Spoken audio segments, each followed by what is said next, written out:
Good morning. If you would please rise and join me for the Pledge of Allegiance. In the name of the Father, excuse me, that was a prayer. I pledge allegiance to the flag of the United States of America and to the republic for which it stands, one nation, under God, indivisible, with liberty and justice for all. It shows you my mindset. Did you want to pray for us all? I'm going to start with a Hail Mary this morning. I'm surprised that hasn't happened before.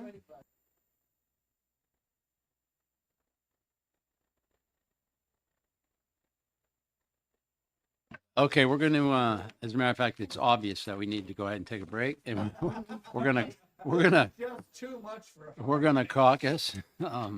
You guys can stay here if you want. We'll go down the hall. Yeah, I figured you would. Don't touch my microphone while I'm gone. Why don't we take 45 minutes? Because we have a lot of bills to go through. You guys know what's out there. You know what's here. No surprises.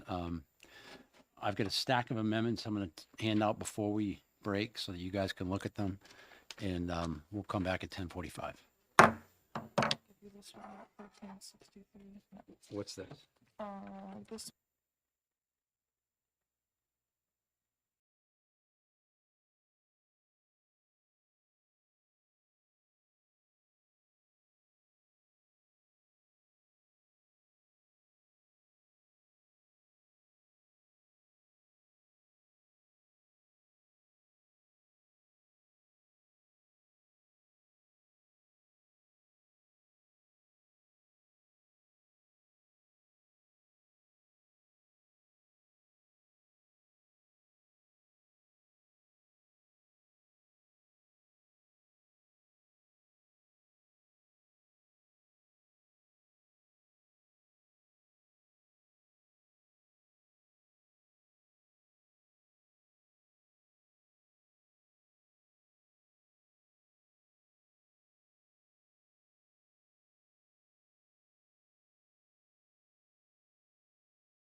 Okay, everybody,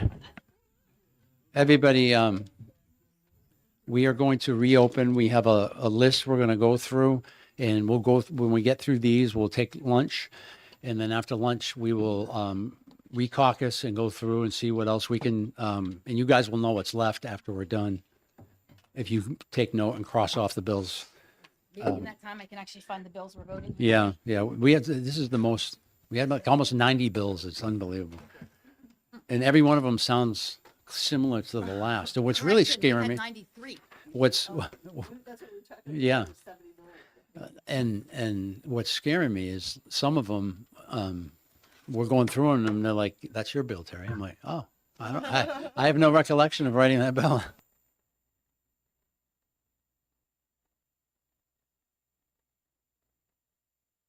Yeah, yeah. Well, what happens is I get swamped by requests from the Department of Safety at the beginning of the year. They're like, we have to have this fixed. We have to have that fixed. I'm like, yeah, sure. Okay. And then it comes up. I'm like, ah, Got enough, right? Yeah. 1805, not yeah, I think that's a good idea. Nancy, God bless her soul. got it backwards. All right, I'm going to rely on your list to begin calling the bills. Okay, I'm going to begin by opening the executive. Wait a second. We have to take care of what was on the list for today in order. Oh, no. It'd be great if we could just skip all that. 1408, Oh, no. what do you recall before I open this? 1408, where's the status of this? Public disclosure of information on the internet by elected. This is the one we heard the other day. This is mine. If we were to pass it, it needs an amendment. Do you have such an amendment? Not with OLS, but I have it written. Well, would you like to submit the amendment? Okay. I Do mean, we have or to we can vote on kill it it. today if No, we don't have no, to vote? I'll open I it. can submit the amendment. I hereby open the executive session on House Bill 1408, and I recess the executive session on 1408 so that Representative Murray may get an amendment. Sounds good. House Bill 1366. Are we ready? We're ready to hear this one, right? I passed the amendment out. This is the one from the military Okay, restraining order. I got the amendment that the captain was looking for with, no, Major, excuse me, if he's listening out there, that defined who could get it and who couldn't. is it 1464? It is 1366. Opening the executive session on House Bill 1366, and I recognize myself to make a motion. I introduce amendment number. Does anyone have that handy? Nope.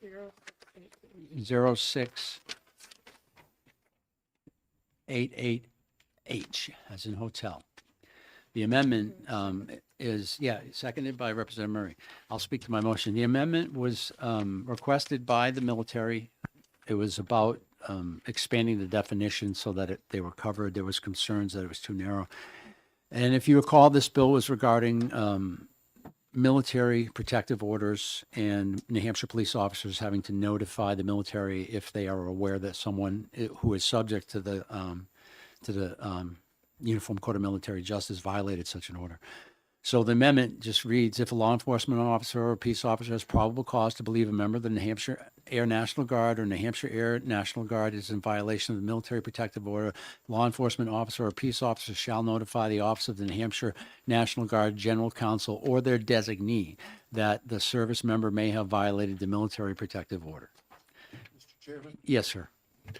the thing that bothers me when we identify like the National Guard or this or that, what if they're a member of the military, Uh-huh. but that they're not in the National Guard?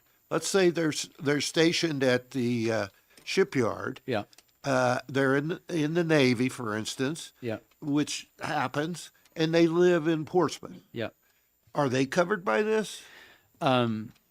Well, if they're not a member of the National Guard or the Army National Guard, Air or that, then no, they would not be covered by this. And I don't know why they wrote it that narrowly, but this is what they requested.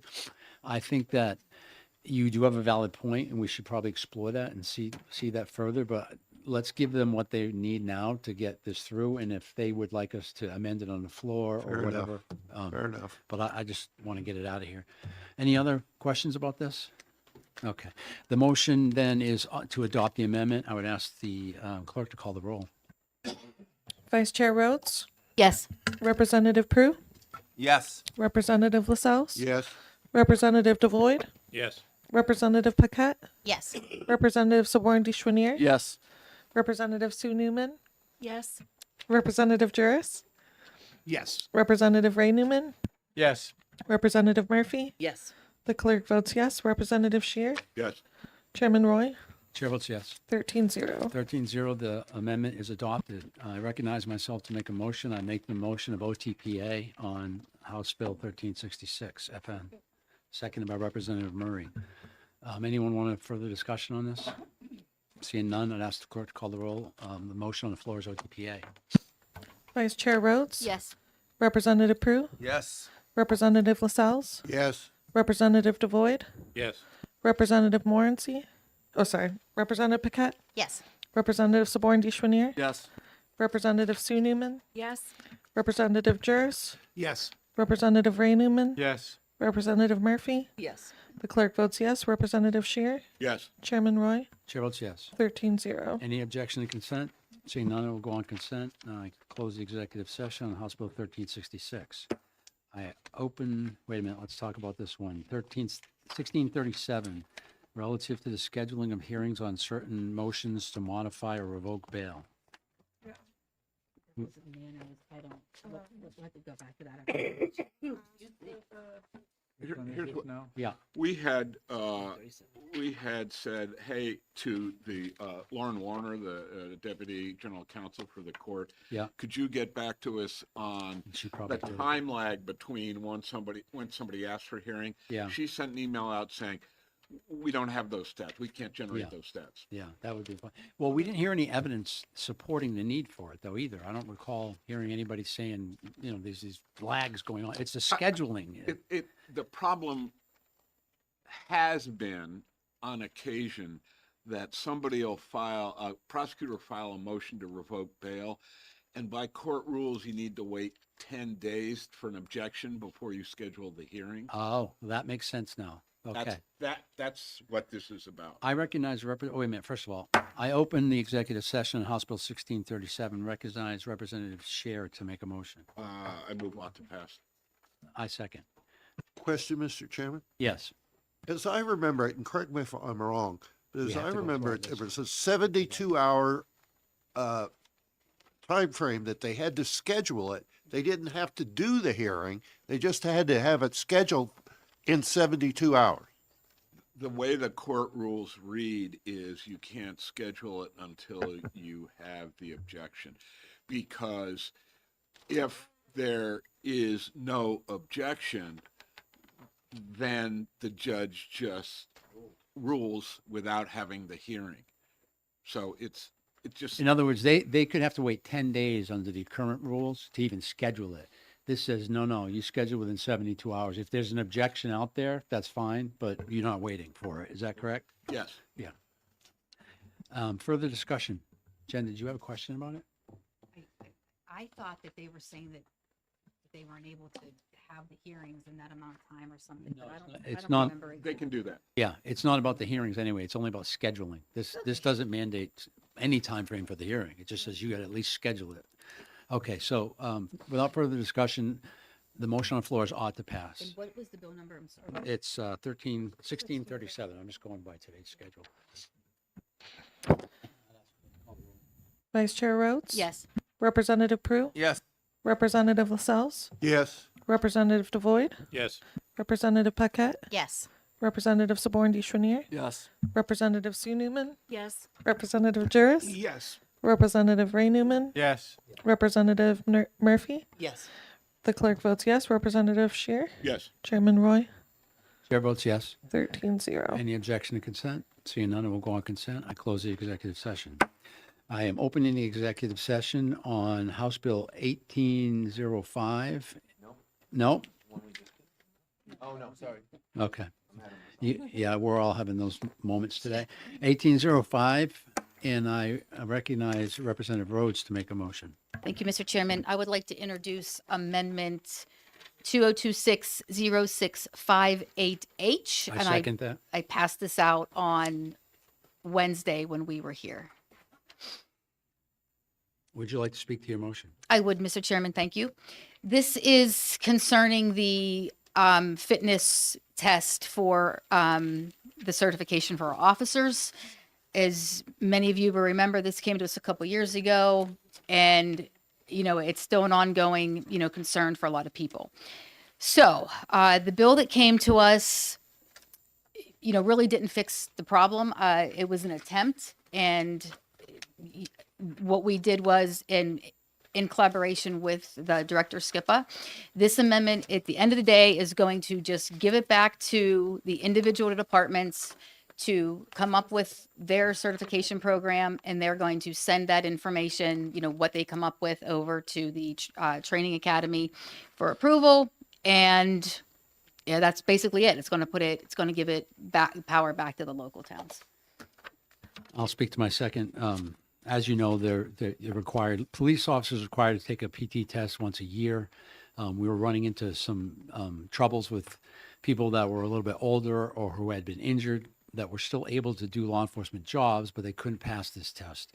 We are losing significant experienced officers to other states where they can go and don't have to take a test, and they can work as detectives or chiefs of police. So we've worked on it, as Representative Rhodes said, for a long time, and we've come to the conclusion, and this is in conjunction with the law enforcement training people, that the best result is to just let the local departments make their own decisions for their own officers. And if they have a program they want to put in, they have to notify, correct me if I'm wrong here, they have to notify the Department of Standards and Training what that is, so that they can't just be bouncing around for different people, different tests. And that's about it. Yep. Any questions, discussions? Yes, Representative Murray. Thank you. Two quick questions. Representative Rhodes, could you tell me the amendment number real quick? 0658H. Thank you very much. I happen to have more copies here if you need it. That would be great. I brought my stuff home yesterday Pardon and me? forgot to bring it back. Thank you. My second question, I was just curious, is there a reason why we're giving it to the different municipalities to set their own standards as opposed to just giving it to the council to set, council's standards across the board? There is, because that was the overwhelming testimony that different departments, first of all, due to size, and obviously one of my small towns is going to be completely different than, Manchester. And we're trying to go back to the local control issue. And that is, at the end of the day, representative, the overwhelming majority of everybody that testified, including the chief, said, can you let us just come up with our own standard? But please keep in mind that they have to be approved. It's not just, this is what we say, it goes. It has to be submitted and has to be approved by the training council. If I may. Yes, please. So, speaking with my police department in Epping, my sister organization, one of their things is they have like detectives that aren't really on the street chasing down people, or some other administrative officer that, or an officer that may have had an injury that can pretty much do everything else but maybe the sit-ups or maybe and now all that experience has to walk out the door. So they're looking to bring back, and as you know, or maybe you don't, replacing officers, firefighters, or any of those jobs is almost impossible. The kids don't want these jobs. They're not knocking on the door, coming to get these jobs like they used to.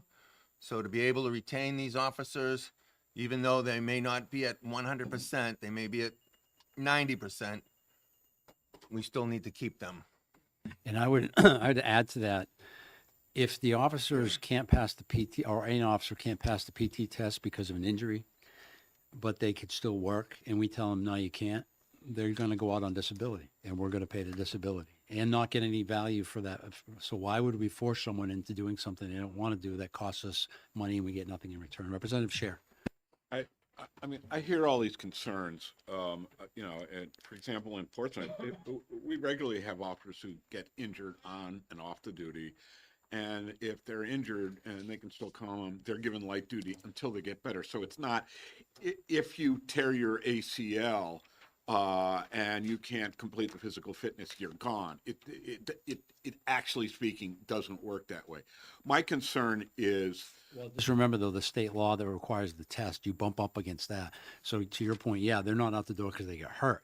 But if after 2 years they can't get themselves in shape enough to pass that test, and there goes to my, that goes to my second point. My concern is not the bigger departments, it's the smaller departments where there's 2 officers. And they're both overweight and older. And so part one. Part two, what if, wait a minute though, stay with part one.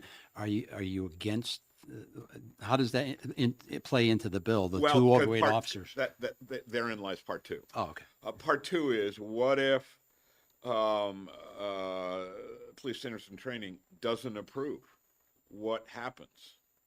I would assume that we would then default back to the, what does the law say? What does the bill say? That's a very good question. MA?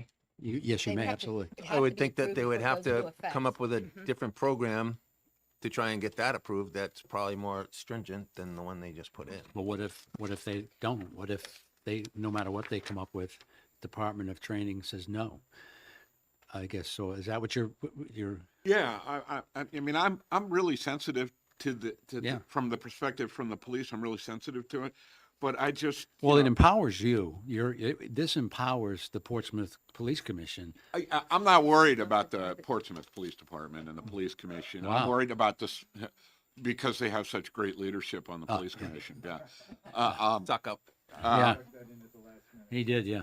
So, No, but I'm worried about the small department. Yeah, no, but I think this helps the small department does. because if in your scenario, you have 2 older guys and they can't pass that test, they're out by law. Yeah, but my other worry is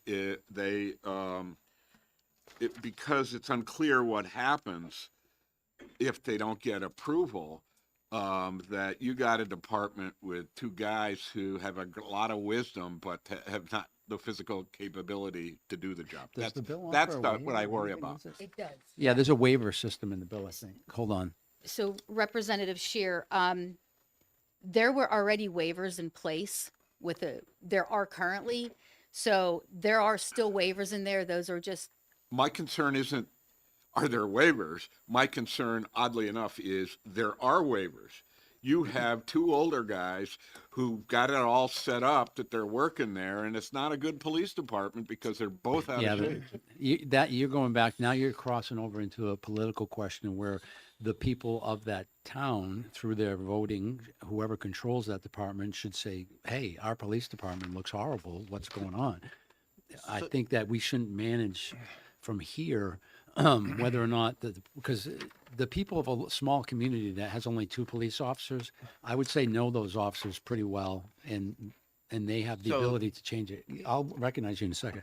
They have ability to change that. So if we say from here, no flexibility, no waivers, you have to have 2 fit guys, and they can't get any. Now they're forced with having to farm that out at the expense of to hire the county, I believe. Go ahead, Representative Prue, and then you can read that part. so that's my statement. The reason there's 2 overweight guys there is because they probably can't get anybody else. Small towns don't attract the best, right? They get what they can get. And I look at Epping, who's a mid-size. That chief heard about this and said, hey, please pass this because we're losing good people out the door that we put in positions that they don't have to chase down the 20-year-old, but now they have to leave. And we can't get anybody to replace them. So as much as we'd love to live in utopia where every police officer is 100% fit and wonderful, that's not happening anymore. And I still think it's up to that town to decide if they want those overweight guys, if they're gonna put in a program to get them back into shape. That's up to them. Yeah, I get that.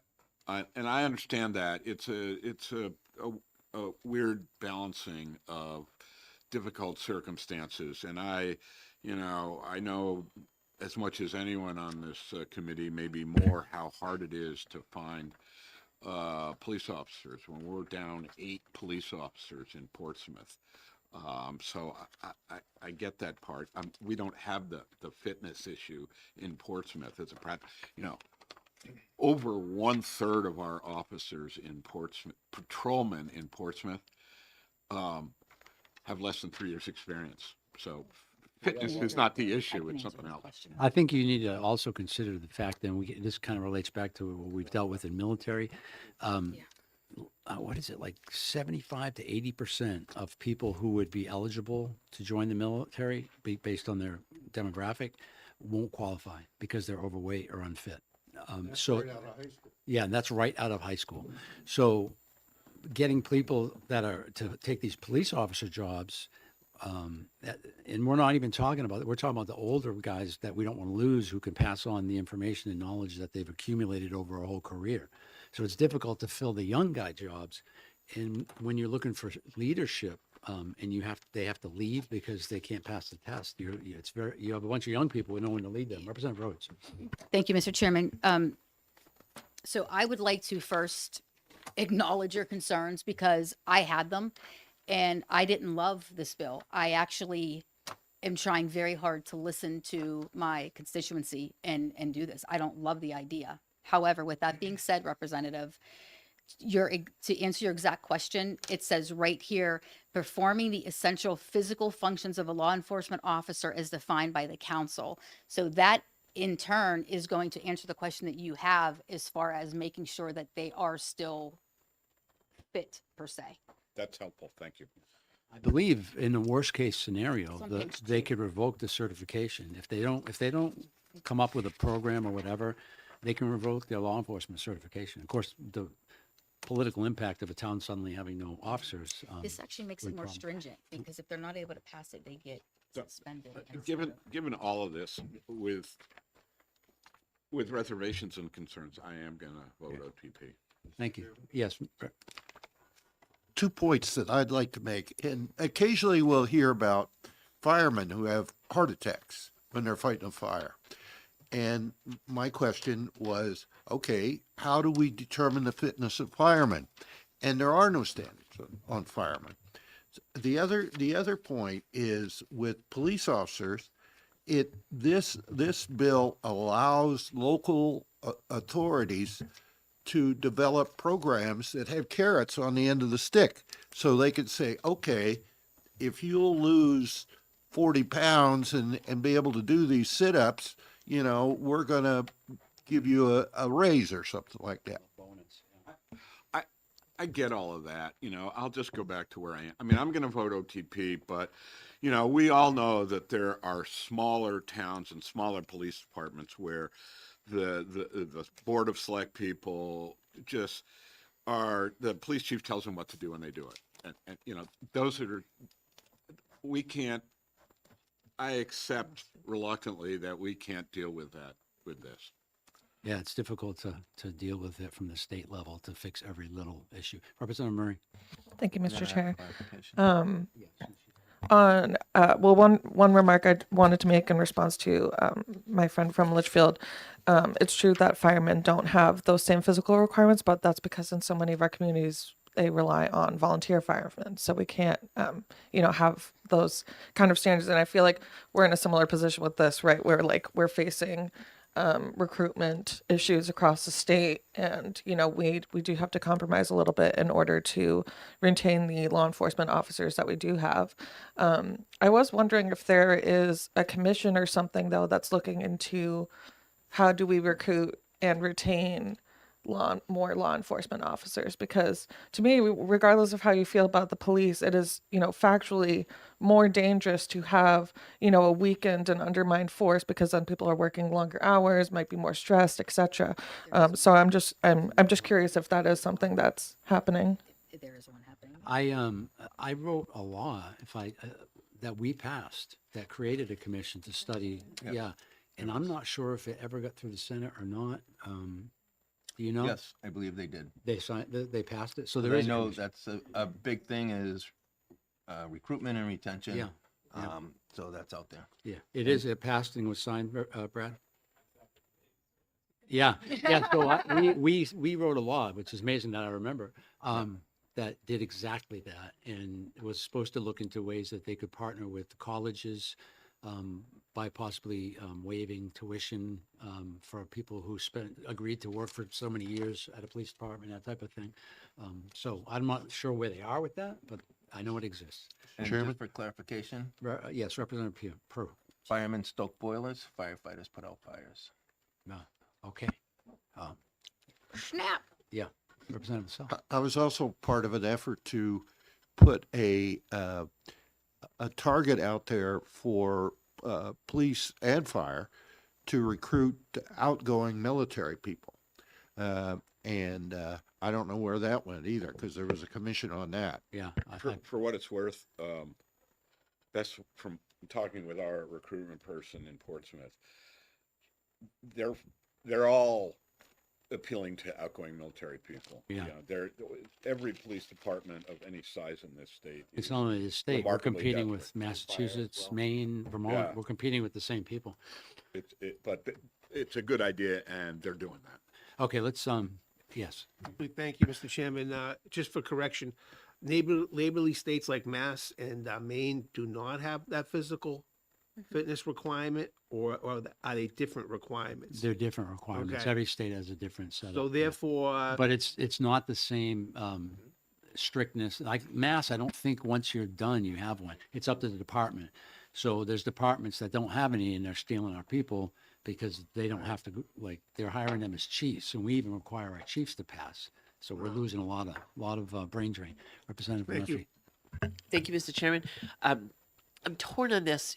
I'm just wondering, in other bills we consider, like patchwork kind of situation where one community may do one thing and another may do another.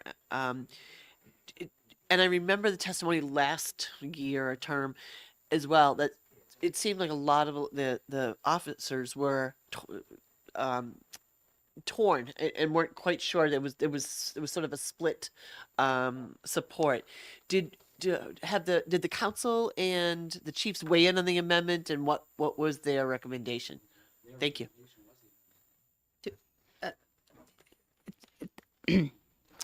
Thank you. And that's why, with all due respect, there is an amendment and we didn't pass the bill that came in front of us. Because the bill that came in front of us, in my opinion, was a slice and paste kind of a thing. This bill, this amendment is a replace all amendment. And it's addressing the entire statute, not just individual sections of it. Yeah, and we follow-up. did, I worked hand in hand with the director of the Police Standards and Training Academy. And so did Representative Roy. Okay, thank you. Yeah, at the end of the day, we decided, what do they want? They're the ones who have to manage this, and that's their request. I'd ask the clerk to call the roll. Where are we at? Did we adopt the OTPA, amendment? Amendment, we're doing the amendment now. So the motion on the floor is to adopt the amendment. Vice Chair Rhodes, Yes, Representative Prue, Yes. Representative Lascelles, Yes, Representative Devoyd, yes. Representative Paquette, yes. Representative Saborn Deschenier, Yes. Representative Sue Newman, Yes. Representative Juris, Yes. Representative Ray Newman, Yes. Representative Nancy Murphy. Yes. The clerk votes yes. Representative Shear, Yes. Chairman Roy, Chair votes yes. 13-0. 13-0, the motion is adopted. I recognize Representative Rhodes to make a motion. Thank you, Mr. Chairman. I move ought to pass as amended for House Bill 1805. Second. Further discussion? Seeing none, ask clerk to call the roll. The motion is OTPA. Vice Chair Rhodes, Yes. Representative Prue, Yes. Representative Lascelles, yes, Representative Devoyd, Yes. Representative Paquette, Yes. Representative Saborn Deschenier, Yes. Representative Sue Newman, Yes. Representative Juris, Yes. Representative Ray Newman, Yes. Representative Murphy. Yes. The clerk votes yes. Representative Shear, Yes. Chairman Roy, Chair votes yes. 13-0. Any objection to consent? Seeing none, it'll go on consent. I close the executive session. I open the executive session on, let me see, this one? 1091. Would you guys like to make a motion on 1091? I would like to introduce an amendment. Okay, I open the executive session on House Bill 1091, and I recognize Representative Murray to make a motion. Go ahead, Nelson. I would like to propose adopting amendment 0657H, which I I'll second. pass out now. 0657H.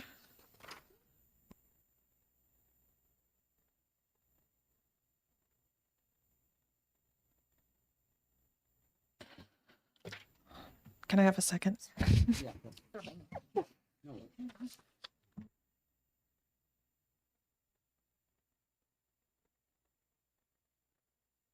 Would you like to speak to your motion? Yes, please. Thank you, Mr. Chair. So this amendment seeks to provide some clarification around the non-monetary penalties as related to prohibiting sleeping or camping outdoors. So this gives options for those non-monetary penalties, such as community service, enrollment in supportive programs to obtain stable housing, and verification of secured stable housing. It requires that these things be stated clearly in the ordinance, and requires that the individual who violates the ordinance or bylaw to elect that monetary penalty. And if there are multiple non-monetary penalties available, they can also decide which penalty. Okay. Any further discussion? Anybody have any questions? Representative Murphy? I really like this amendment. As somebody who is a member of a town council that voted in support of ordinances to recognizing the challenges law enforcement face, dealing with some of the problems that we see around public camping and stuff. I'm grateful. I think this makes this so much better. So although I supported in the town those ordinances, I'm really grateful for this because I think this addresses the issue that law enforcement runs into too, that we can't get blood out of a stone, and it gives them an option, and it's also doesn't penalize poverty. So I really like this. So thank you for bringing it forward. Further discussion? Representative Paquette? I thank you for this amendment because I was originally, unfortunately, a no on the original bill, because also from Manchester, and I believe that, you know, sometimes our law enforcement needs as many things in their pocket as they can because it's such a big problem. But I really like this. That addresses my concerns, so I appreciate this. Representative Scheer? I too appreciate the amendment. In Portsmouth, both the city council and the police department struggle with, we have 8 separate, as of count 3 weeks ago, we have 8 separate homeless encampments in town. None of them right now are on public property or city property. But we, both the police department and the city council know that dealing with the issue of the unhoused, there's not one bill that anybody can pass that fixes it. And we need kind of a quilt of ways to address, patches to address this issue. And I think this is a great patch in that quilt. Thank you. See no further, I'd ask the clerk to call the roll. The motion is to adopt the amendments. Vice Chair Rhodes? Yes. Representative Prue? Yes. Representative Lascelles? Yes. Representative Devoyd? Yes. Representative Paquette? Yes. Representative Saborn Deschwinier? Yes. Representative Sue Newman? Yes. Representative Juris? Yes. Representative Ray Newman? Yes. Representative Murphy? Yes. The clerk votes yes. Representative Scheer? Yes. Chairman Roy? Chair votes yes. 13-0. The motion, the amendment is adopted. I recognize Representative Murray to make the motion. I motion ought to pass. Second. Would you like to speak to your motion? I think all I'd like to say is I appreciate the members of my committee for being willing to move forward with this compromise and ensure that we're not punishing people for being poor and houseless. And I think this is a more productive way for us to, ensure that we're encouraging people to find housing, supporting them in finding housing, and making sure that we're at the same time protecting both public and private property. Thank you. Representative Murphy. I just want to clarify, it's out of pass as amended. Yes. Right. Representative Scheer. Just add one more thing. I spoke earlier this week, I think, about how deeply important finding alternatives to punishment other than incarceration and financial penalties are. And I think this is a perfect example of one small way to do that. Thank you. I'll just say that I had serious concerns when I found out that people were being fined for having nowhere to sleep, and that bothered me. So I'm glad that this amendment came forward and we were able to agree on a fix, or at least a beginning to a fix. And with that, I'd ask the clerk to call the roll. The motion is OTPA. Vice Chair Rhodes, Yes. Representative Prue, Yes. Representative Lascelles, Yes. Representative Devoyd, Yes. Representative Paquette, Yes. Representative Sabourin Deschenier, Yes. Representative Sue Newman, Yes. Representative Juris, Yes. Representative Ray Newman, Yes. Representative Murphy. Yes. The clerk votes yes. Representative Scheer, Yes. Chairman Roy, Chair votes yes. 13-0. 13-0. Any objection to consent? Seeing none, will go on consent. And ask, with that, I close the executive session. Would you guys like to make a motion on House Bill 1100? Okay, so I hereby open the executive session on House Bill 1100 and recognize Representative Scheer to make a motion. I move ought to pass. Second. Would you like to speak to your motion? I think the sponsor of this Oh, yeah. bill described very well that the situation when you get a call from somebody, or you call somebody and it says this call will be recorded for training purposes or whatever, that you should be able, without violating the wiretapping statute, to also record it. And so I'm in support. Yeah, I actually feel the same way. If they can record you, why can't you record them? I would be, I'd be against it if it was violating our existing not recording each other, because I still think that the sanctity of private conversations is one of the few human social things we have left, and I don't want that to become electronic. So without further discussion, I ask the clerk to call the roll. The motion is ought to pass. Vice Chair Rhodes, Yes. Representative Prue, Yes. Representative Lascelles, Yes. Representative Devoyd, Yes. Representative Paquette, Yes. Representative Sabourin Deschenier, Yes. Representative Sue Newman, Yes. Representative Juris, Yes. Representative Ray Newman, Yes. Representative Murphy. Yes. The clerk votes yes. Representative Scheer, Yes. Chairman Roy, Chair votes yes. 13-0. 13-0. Any objection to consent? Seeing none, we'll go on consent. I hereby close the executive session. Representative Scheer, would you like to, if I open it, make a motion on House Bill 1216? Yes. I open the executive session on House Bill 1216 and recognize Representative Scheer to make a motion. I move ought to pass. Second, would you like to speak to your motion? Very briefly, a couple sessions ago, Representative Roy and I put forward a bill where I think it was Representative Roy, but that where car involving when a police officer stops the car and asks the individual at some point, you mind if I search your car? The bill, which is now in effect, said the police officer has to either with body cam or a signature on a written form, get the let the person know that they have the constitutional right to refuse the search. And have them sign off on that or say that on the body cam. This just extends that to real property. Last year we filed, technically it was last session we filed a bill, technically it was Representative Roy's bill that foundered, similar to this, that foundered in the Senate because the definition, the drafter's fault, mine, said just property. It didn't say real property, and so understandable concerns about the expansiveness of that statement. And so we come back with narrowing it down to just real property. It doesn't include your clothes, for example, or anything you're carrying, it really is described, and there's a very common definition of what real property constitutes. So with that.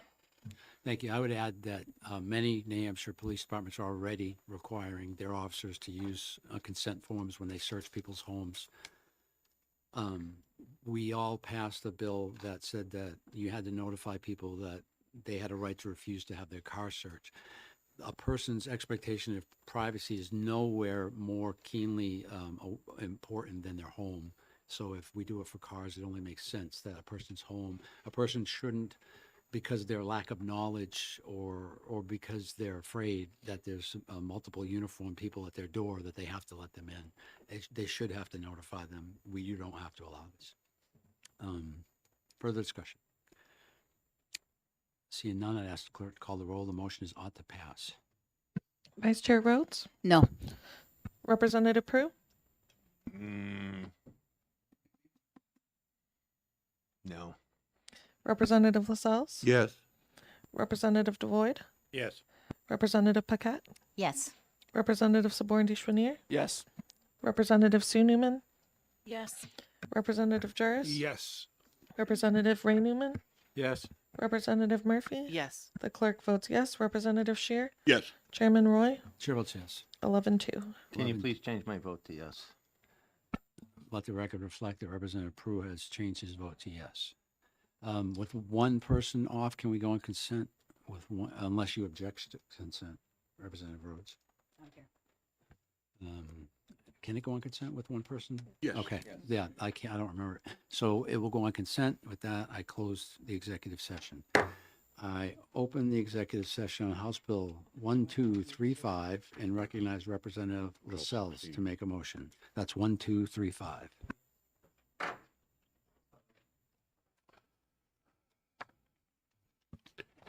Yes, I move inexpedient to legislate. This is a cannabis bill. Second. Oh, I'm sorry. Yeah, slow down. Second, would you like to? Sure, Would I'll you like to second speak to? Okay, Representative Prue seconded that. Would you like to speak to your motion? Yes, this is a cannabis bill, authorized possession of cannabis, anyone 21 years or under, subject to quantity restrictions. And I've just always had a feeling that we should not be broadening the legality of cannabis at this time. Would you like to speak to your second, Representative Prue? Yes. My stance has always been I won't vote to legalize cannabis until there is a test, just like for DWI, to be able to determine whether people are under the influence while they're driving around in their car. So, Thank you. Further discussion, Representative Murray. Thank you. My personal opinions aside about, I definitely believe that we should be legalizing cannabis in the state. I think it's one of those things at this point where by keeping it illegal, we're not able to regulate it properly. And people are either going out of state and giving money to other states when we could be using that revenue, or they're buying it off the street in, Manchester or wherever else, where who knows what else may be in that cannabis. And so I think at this point, it's kind of like trying to stop water from coming out of a sieve. Like, it's here, it's in our communities, people are using it. And I think that if we legalize it, then we'll have the ability to better regulate it and keep people safer than if we try to, pretend that people aren't using it every day. Thank you. Further discussion, Representative Sue Newman. Just a question, because you're all familiar with this bill, what is the certain quantities that you're speaking about? It's a general, I don't think there is a quantity limit. I think it's just a general open the door as much as you'd like. Is that the case, Representative Saborn Chenier?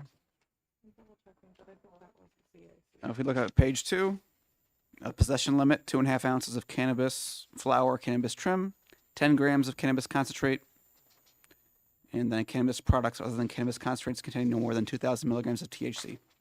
So very small. I was thinking of the it's possession. CACR that was no limits. So basically, it takes what we currently have that is a misdemeanor and makes it legal. Representative Prue. So, in reference to the representatives about making it legal and regulating it, because we make it legal and regulating it, the price is high, and it increases the black market for marijuana or cannabis, because they sell it cheaper. That is a financial argument. Representative, was there someone else? Okay. The motion is inexpedient to legislate. I would just say I'm going to be against all of these, anything to do with pot until we fix the federal issue, because it confuses people when we legalize it and they're still subject to being prosecuted by the federal government, and it can cause them to lose job opportunities. It can cause a lot of people to be confused with firearms. It causes a mess. So until we get our federal delegation to fix it, us trying to just ignore it like it's not there has repercussions for a lot of our citizens. So I support the ITL. I'd ask the clerk to call the roll. Motion is ITL. Vice Chair Rhodes, Yes. Representative Prue, Yes. Representative Lascelles, Yes. Representative Devoid, Yes. Representative Paquette, Yes. Representative Sworn Deschwanier, Nope. Representative Sue Newman, Yes. Representative Juris, No. Representative Ray Newman, Yes. Representative Murphy. No. The clerk votes yes. Representative Shear, It's an ITL motion? Yeah. No. oh my God, wait, no. You want to change your vote? Yeah. Let the record reflect that Representative Murray is changing her vote from yay to nay. Chairman Roy, Chair votes yes. 8-5. In favor of the ITL? Okay, the motion carries inexpedient to legislate. I'll need a report from someone in the minority by Sunday. Right? Yeah, with that, You want to do it? I'm closing the executive session, and we're going to take just 5 minutes.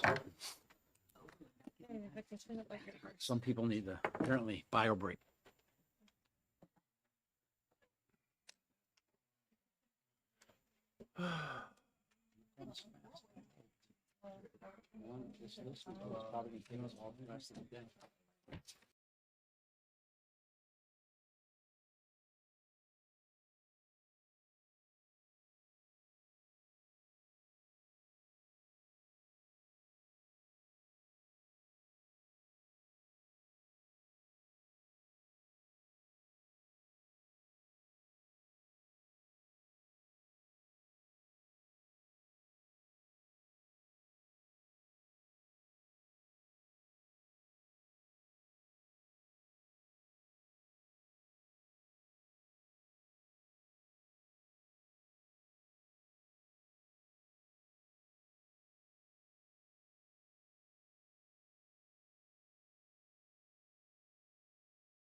Ready, the next bill up is going to be 1236. I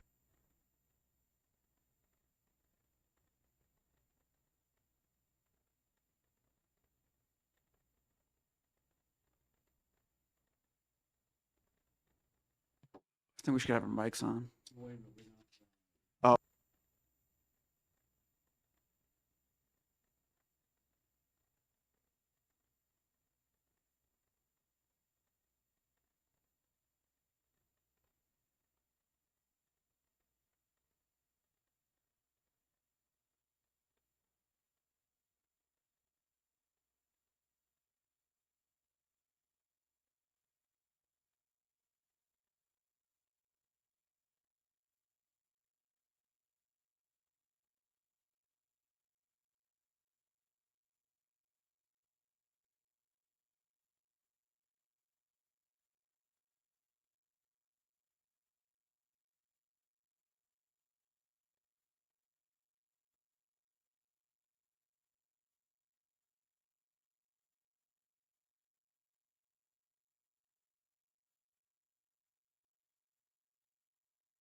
And I am going to open the executive session on House Bill 1236, and I recognize Representative Siobhan Descharnette to make a motion, or if there's an amendment. Was there an amendment for this bill? No. Okay. Yes. Yeah. I'm going to move an expedient to legislate. Second. Would you like to speak to your motion? Yes. We really like this bill. The reason why we are moving an expedient to legislate is due to the fact that anything that isn't being recorded is therefore inadmissible, and we thought that there should be some sort of allowance for it in case something does occur that happens off the record. That should be allowed to be presented in court. That's was that- basically the summary of the Yeah, issue. we were first okay with it, and then we talked about it, and what about, if someone's in custody and they're not recorded, and they make, and you're talking to them and you don't have a recording, it's all inadmissible. Or if they say, I don't want to talk, and you don't record it, and then they make a spontaneous utterance, is that considered during interrogation? So there's questions on that, and Representative Scheer is going to elucidate for us. I am going to elucidate it brilliantly, if I may say so. First thing, it isn't automatic that it be excluded because the second paragraph, 594-A2, has a very substantial exception to it that says, there's a though there's a presumption of inadmissibility, it may be overcome if the court finds that the statements are otherwise admissible under applicable rules of evidence, and law enforcement provides a reasonable justification and gives some examples. So it's not an absolute exclusion, number one.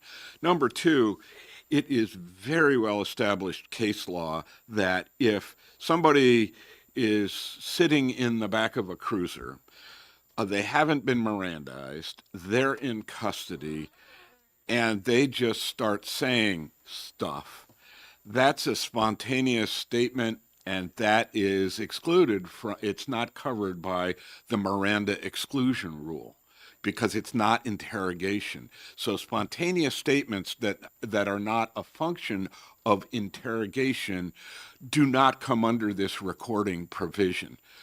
Number three, it came up at the hearing, the issue of out, and I had a conversation with Representative Prue about this, when a car is stopped and an individual is detained briefly, what's known in the business as a Terry stop, that for the duration of the detention before the person is taken into custody, Miranda, it doesn't count as custody for Miranda purposes. So any statements made based on the cop asking the person who stopped questions don't get excluded because there's a U.S. Supreme Court case. It's very clear. It's called Berkemer versus McCarty that says detention under a Terry stop does not count as custody for Miranda purposes.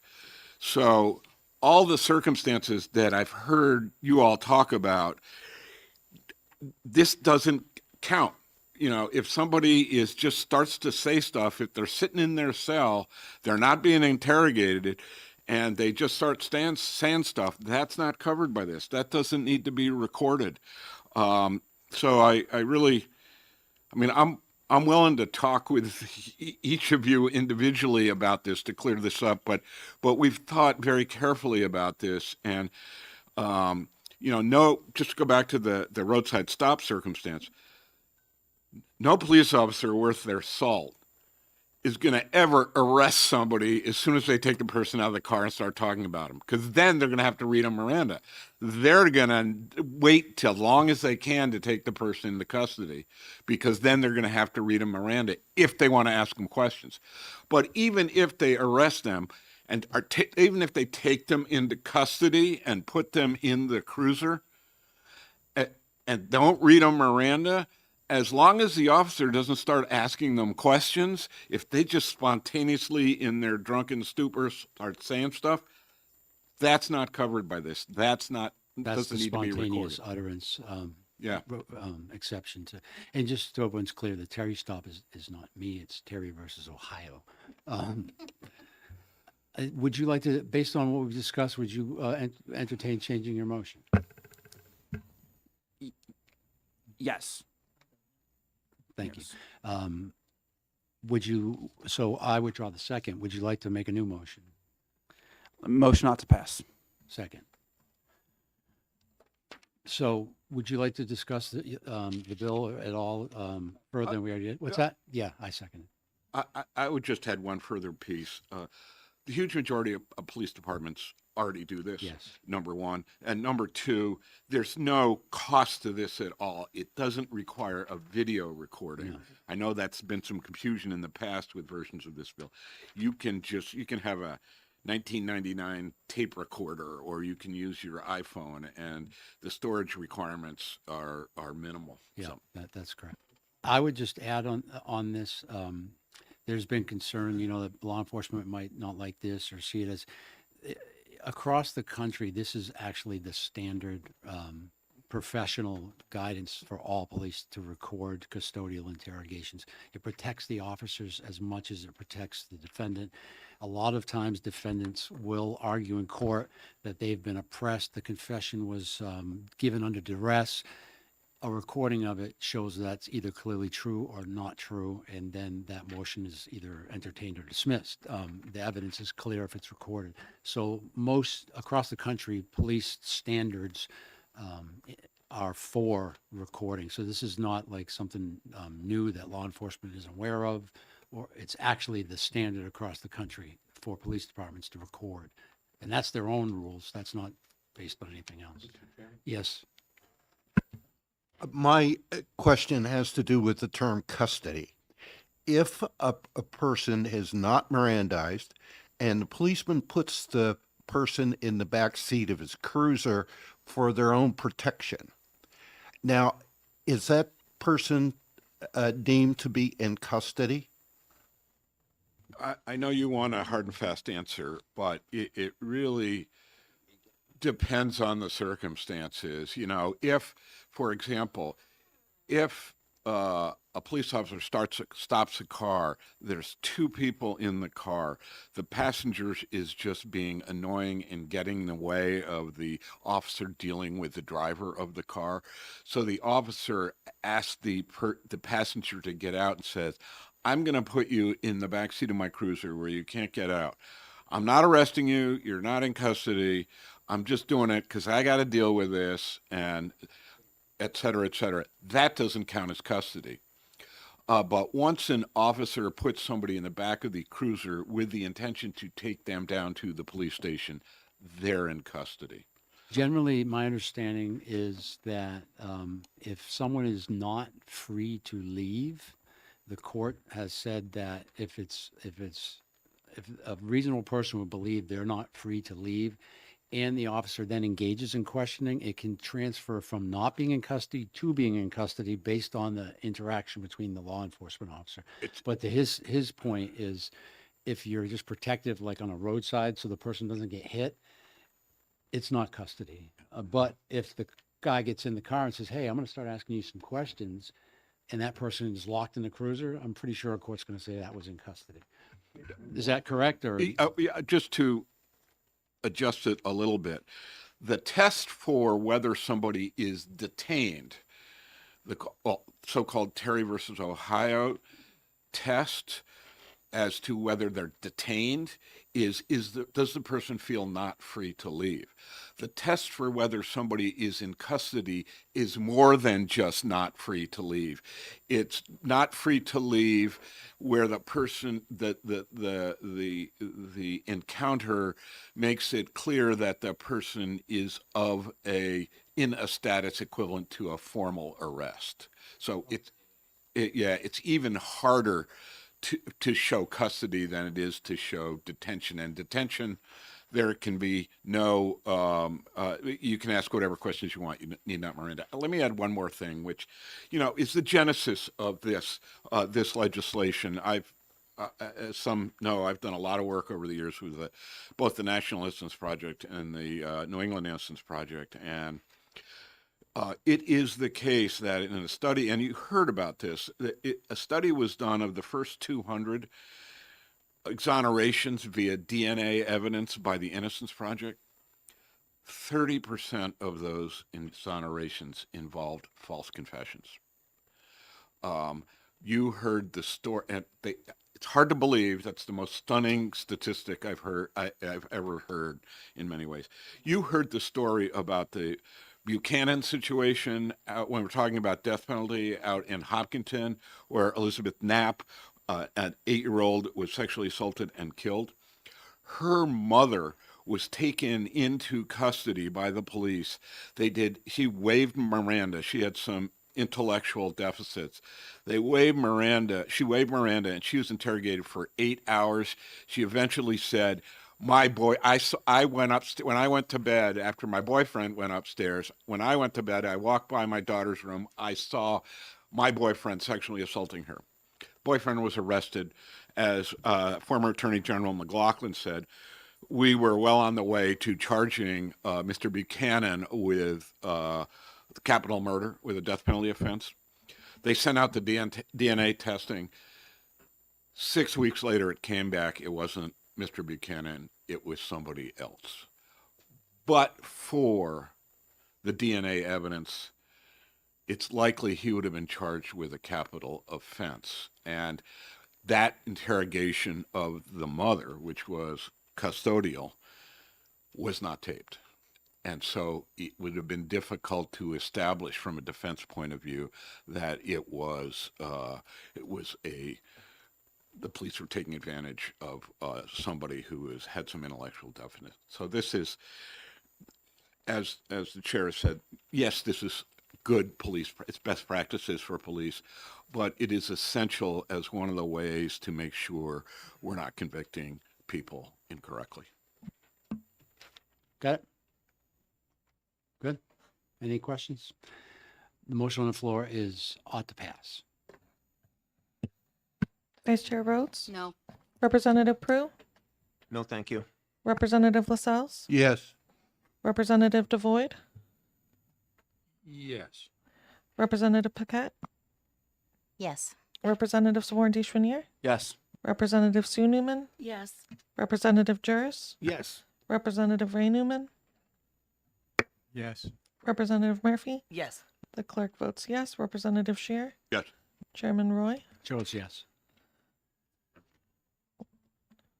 Sorry, I did this wrong. 11-2. The motion carries 11-2.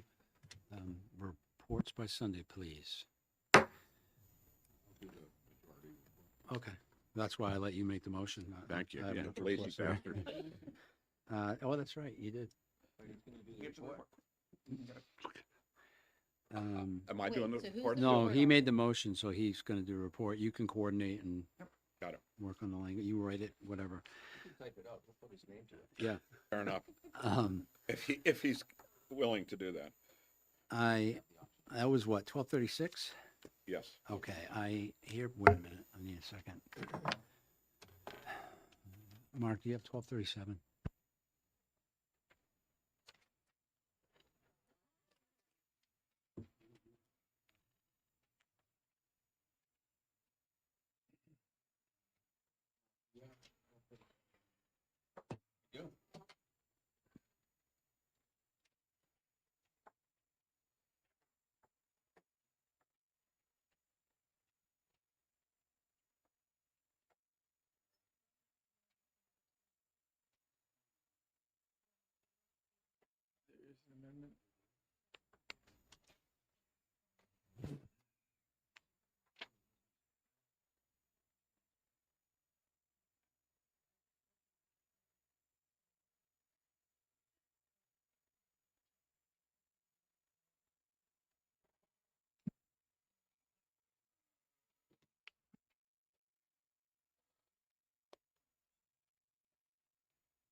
I open the executive session on House Bill 1238. Recognize myself to make a motion. I move ought to pass. Second. Seconded by Representative Prue. I'll speak to my motion. This increases the penalty for people who decide they want to get in police chases and not stop for law enforcement. And it bumps it up to a Class B felony from a misdemeanor for people who run from the police in a vehicle. And anyone who gets injured in that, it increases that penalty to a Class A felony.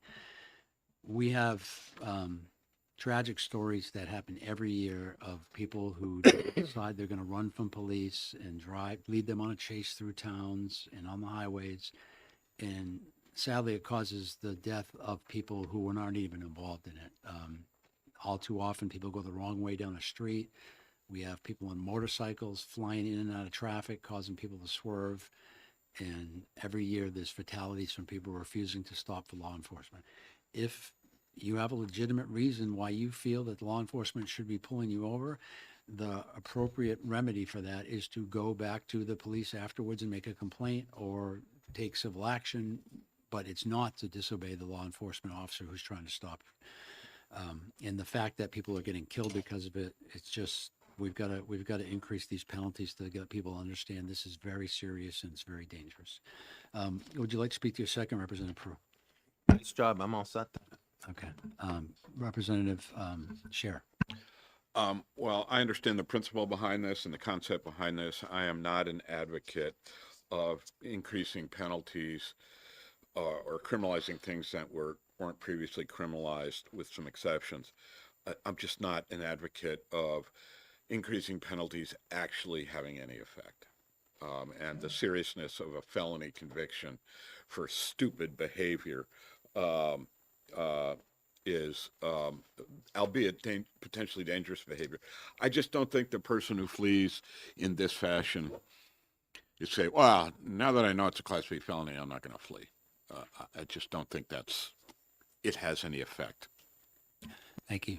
I guess the only rebuttal I would have is, well, under that theory, if you take it to its natural conclusion, we might as well not even make it illegal because they don't seem to care what the penalty is. I mean, the reasoning bothers me. Yeah, but I'm not offering that taken to its Yeah. natural conclusion. No. Representative Murray. Thank you, Mr. Chair. I generally also am against raising penalties, especially when it comes to felonies. I'm typically very hesitant, but I do think the one area where it's proven that works is when it comes to traffic enforcement or to traffic violations. And from my knowledge and conversations with law enforcement, enforcement is the biggest thing that changes behavior when it comes to traffic violations. So I will be bringing with my caucus to vote in favor of this bill because I do think, again, like our roads are a serious problem. And this is one area where, despite my personal feelings potentially about penalties, the data shows, in my opinion, that it does work in this circumstance. Thank you. Yes, traffic, it's very clear that enforcement does. And I do believe that once somebody is sentenced to prison for injuring people because they decided to run from police, it will begin to change behavior because people will realize I could go to jail by stepping on this gas pedal versus pulling over. And I think it was just last year a family was killed because somebody did that and they went down the wrong road and did a head-on collision. And we see it every day somewhere in the country, people thinking it's cool to run from the police because on TV and movies it looks awesome and people going yee-haw. But people die and it's very serious. Further discussion, Representative, sorry, can't see your name. Thank you. Thank you, Mr. Chairman. Does this proposed statute include on foot or out in the street?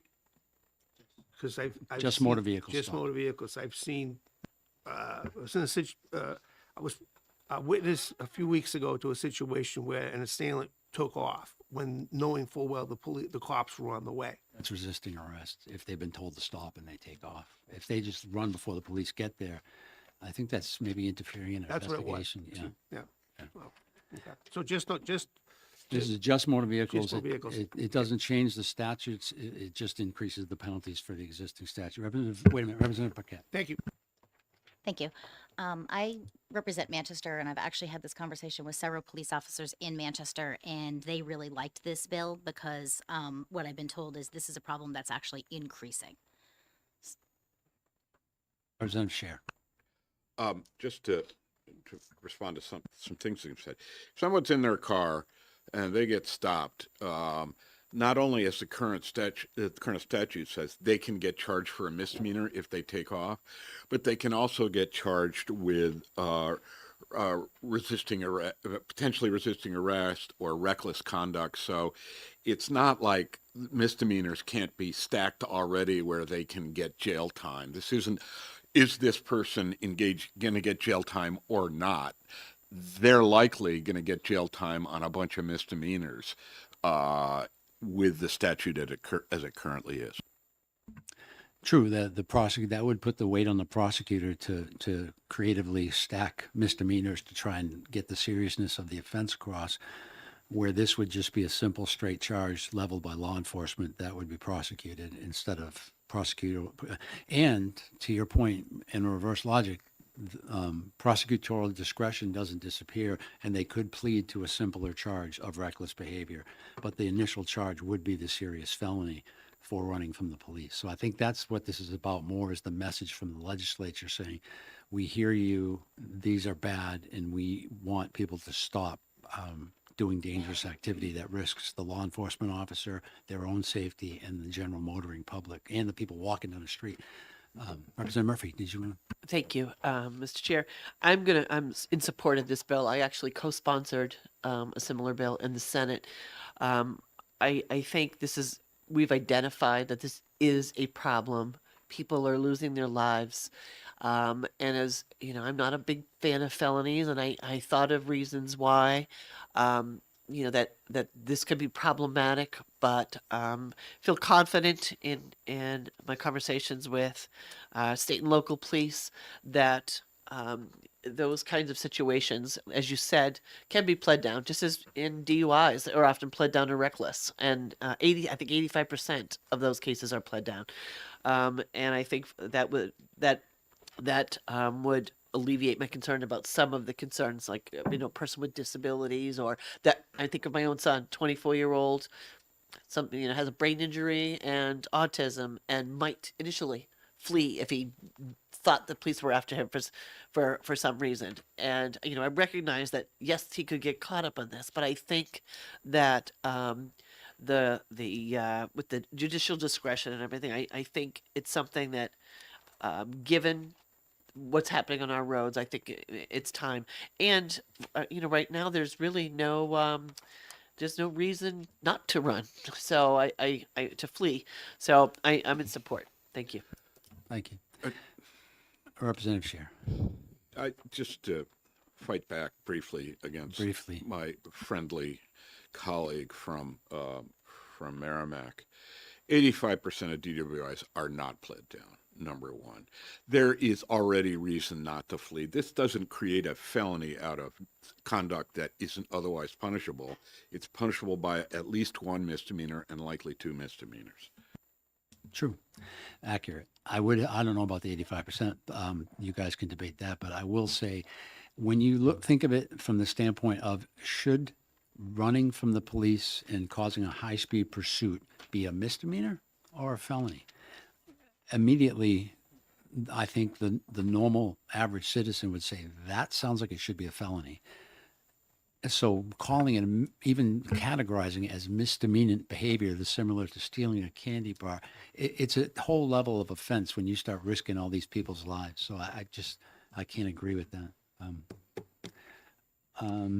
Seeing no one else, I would ask the clerk to call the roll. The motion is ought to pass.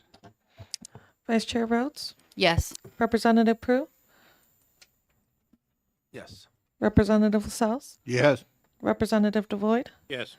Representative Paquette, Yes. Representative Saborn Chenier, Yes. Representative Sue Newman, No. Representative Juris,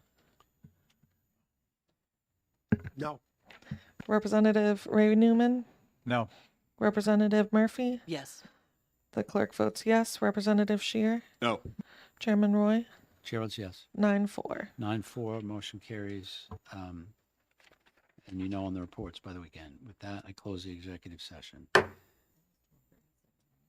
was 12:37? That was 12:38. And now I gotta look up 12:38. No.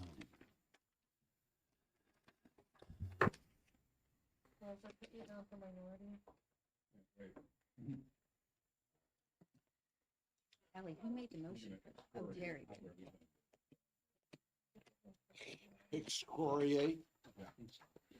Make sure you Mirandize her first. Oh, yeah. As long as he doesn't respond, it doesn't matter. Are you saying she's not very responsive?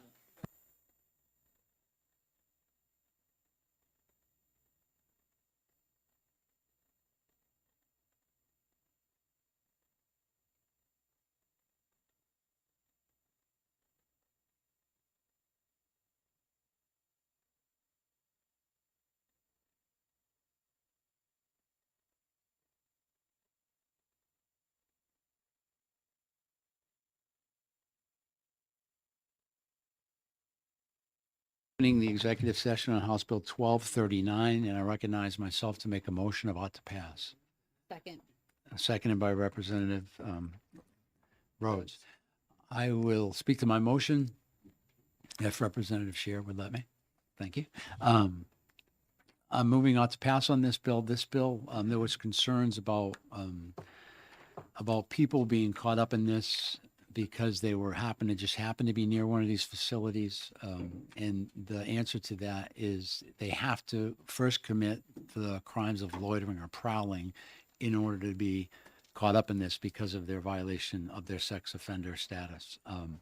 This makes it illegal for them to loiter anywhere near a childcare facility, a church, a school, or anywhere where a reasonable person would know that minors congregate. I think it's a pretty clear, straightforward bill. So I'll open it for, would you like to speak to your second, Representative Rhodes? No, thank you. Discussion. Representative Murray. Thank you, Mr. Chair. I think there was I definitely understand the need and intent for this bill and absolutely support that, but I think there was some concern around listing things like a church in a facility that they can't be near, especially considering how many things like AA meetings and such might be taking place in those facilities. So I think I have a little concern about how this Yeah, could let me address play that. out. Yeah, let me address that. That's what we discussed. Remember, if you read the beginning, loitering or prowling, a person is, they have to commit the crime of loitering, prowling. So going to church, you're not loitering. Going to a meeting, you're not loitering. Hanging around outside where the kids are and just sitting there watching them, now you're loitering. So it's pretty clear. It would be very difficult for someone to be charged with this while attending church. And frankly, it would be considered immediately unconstitutional to bar someone from church. Representative Scheer. I disagree with the chair's interpretation. I think the way this is written, it says it's inserting after paragraph 1 a new paragraph 1-A. It doesn't say 1-A doesn't say if you meet the criteria of paragraph 1, the standard loitering statute, then you go to 1A and they also have to do this. It creates a whole new loitering violation, 1-A. So I disagree with the chair on that. That, with all due respect, of course. Of course. With that said, if the word church, if B were not in here, line 8 were not in here, and line 10 were not in here, I would have no problem with this, with passing this. Particularly paragraph D, line 10, which reads, an area where a reasonable person would know that minor children congregate. If somebody who is a tier 2 or tier 3 sexual offender goes to a park and sits down in the park, and a mother knows that that person is a tier 2 or tier 3 sexual offender, that might cause that mother to be alarmed. And my only problem here is the breadth of this. Again, if B and D were not in here, I'd have no problem with this. Yeah, D is, I think, important. Frankly, if you're a sex offender and you are convicted of offending against children under 13 years of age, you should not be at a park. That's just, it's where children congregate. Sorry, you took yourself out of the ability to use parks by preying on children. The church one bothers me if that is the result, that they cannot go to church. And I'm trying to look up paragraph 1 now to see how it interacts with paragraph 1A. But first I need to get out of the bills and into the RSAs. And this is, unless you have the book open, RSA 644:6.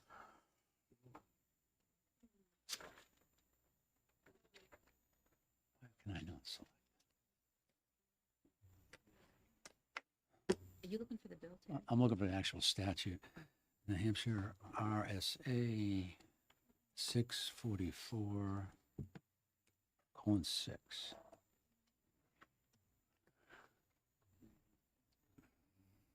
Okay, so a person commits a violation if he knowingly appears at a place, time, under circumstances that warrant alarm for the safety of persons or property in the vicinity, circumstances which may be considered in determining whether such alarm is warranted include but are not limited to, then it goes down the list.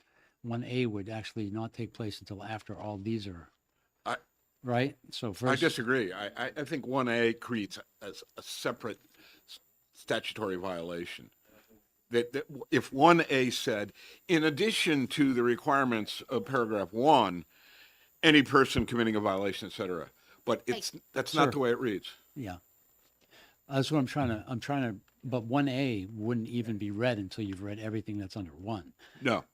Why You would could go jump- why would you directly to jump right to it? 1A without ever meeting the criteria No, under no, I'm 1. not saying it triggers. I'm saying you don't read it. It's a separate paragraph. Yeah, it's a separate paragraph. That's what so I'm reading 1 now to see how that would interact with that. Does a concern, takes flight, a person in arrest in this section, no person shall be convicted under this section if the law enforcement didn't comply with paragraph 2 and appears at trial. This is where sometimes I wish we had a prosecutor and didn't just have to rely on Representative Scher, who's a defense attorney, Yeah, I'm also a law professor. I've who taught cranks more, out defense attorneys. I've taught more than half of the prosecutors in this state. Oh, there's no doubt. It's a question of, huh? Oh, no, she can't. Yes, sir. In my mind, this whole thing turns on whether the person has a legitimate person or a legitimate reason for either being in that church or passing by that park. Is there a legitimate reason for that? And there was an instance here a couple of years ago where there was a big controversy in one of the high schools in the central He's part of wrong. the state where the That's wrong. one of the players on the soccer team, her father had been convicted of pornographic information, and her father came to the soccer game and was taking pictures of the various players, and the other parents had an objection to that person being there taking pictures, because how did they know what he was going to use those pictures for? And so I just think the whole thing turns on what is the intent. Like, obviously, if a person goes to a church to attend an AA meeting, that's not a problem. A person just merely walking by a park is not a problem. But if he's sitting and watching the kids or camping out on the front steps of a church, that's a different issue. I understand your concern. The way this is written, there is no consideration whatsoever in the language of this statute for what's in the mind of that person doing that. It doesn't say if this person knowingly goes there to, inappropriately take pictures. There's no. It just says if you're present, knowingly appear within 1,000 feet of the following places, it's a violation. It doesn't. There's no defense that I was only there to do X. I was only there to do Y. It's just if that's the goal here to exclude those kind of people, it needs to be written in here. Okay, so wait a minute. Hold on. I want to clear up something. We had a question about whether or not.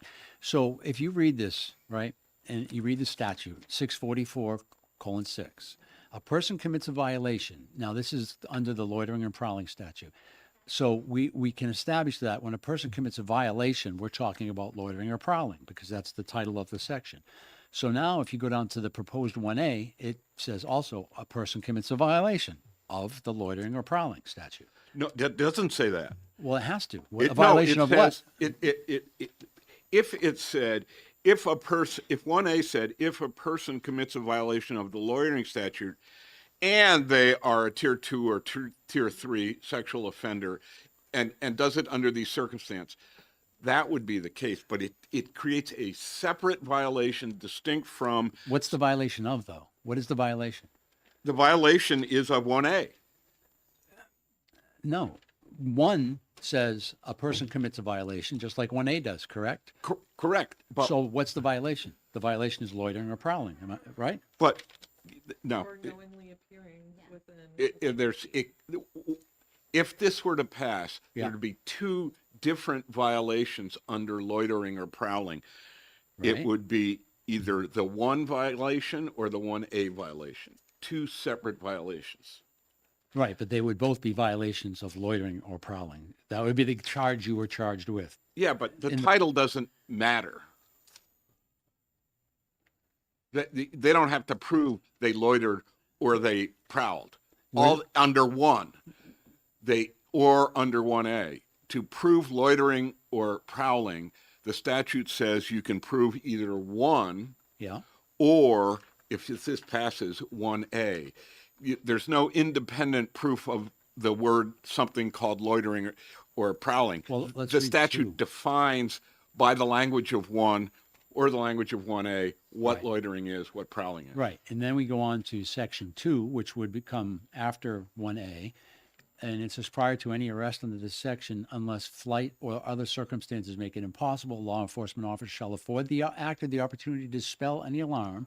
So that applies to 1A, which would otherwise be warranted by requesting him to identify himself and give an account for his presence and conduct. Failure to identify or account for oneself, absent other circumstances, however, shall be grounds for arrest.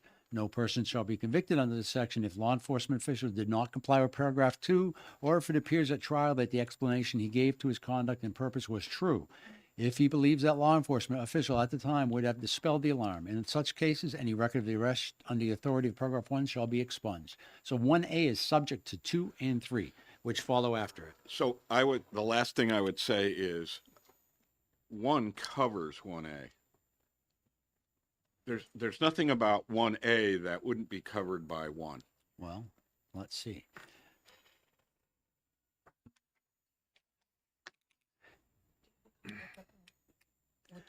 Which one? Is that an academic? Is it? Let's think. Yeah. If a person is. So Would it be different? Make a difference. Is 1 cover 1? Yeah. So it says, within 1,000 feet following places under the circumstances that warrant alarm for safety of the persons in vicinity. So that, to me, that line says they can be in that space if they have a reason and they're not causing concerns for anybody's safety, any childcare facility in those places Yeah. where they shouldn't be.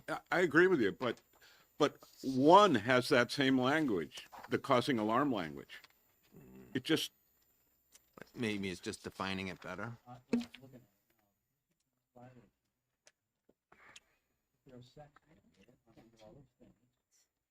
Knowingly appears within 1,000 feet of the following places that weren't alarmed for safety. So it just lists places, yeah, it clarifies certain specific places, because the general 1 just covers anywhere. This says, if you're at any of these specific places, and you are such. I just don't think it's, I'm trying to see if it's necessary. That's what- If it improves, the actual state of it. Because, 1, I don't want sex offenders and children. 2, I don't want to lost probably. yeah, and I think 1 includes, 1's even more expansive than 1A because it includes, without saying out loud, it includes childcare facility, church, school, etc. I'm going to recess this, and we're going to research it a little bit. Okay. You break them up at the top line. Include the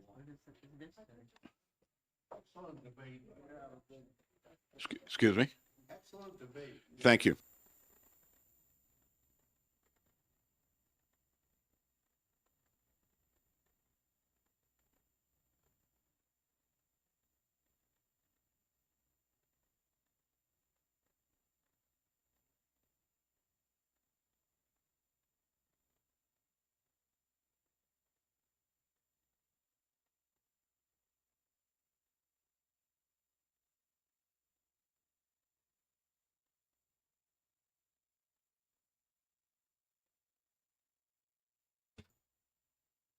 I am opening the executive session on House Bill 1240. I recognize myself to make a motion of ought to pass.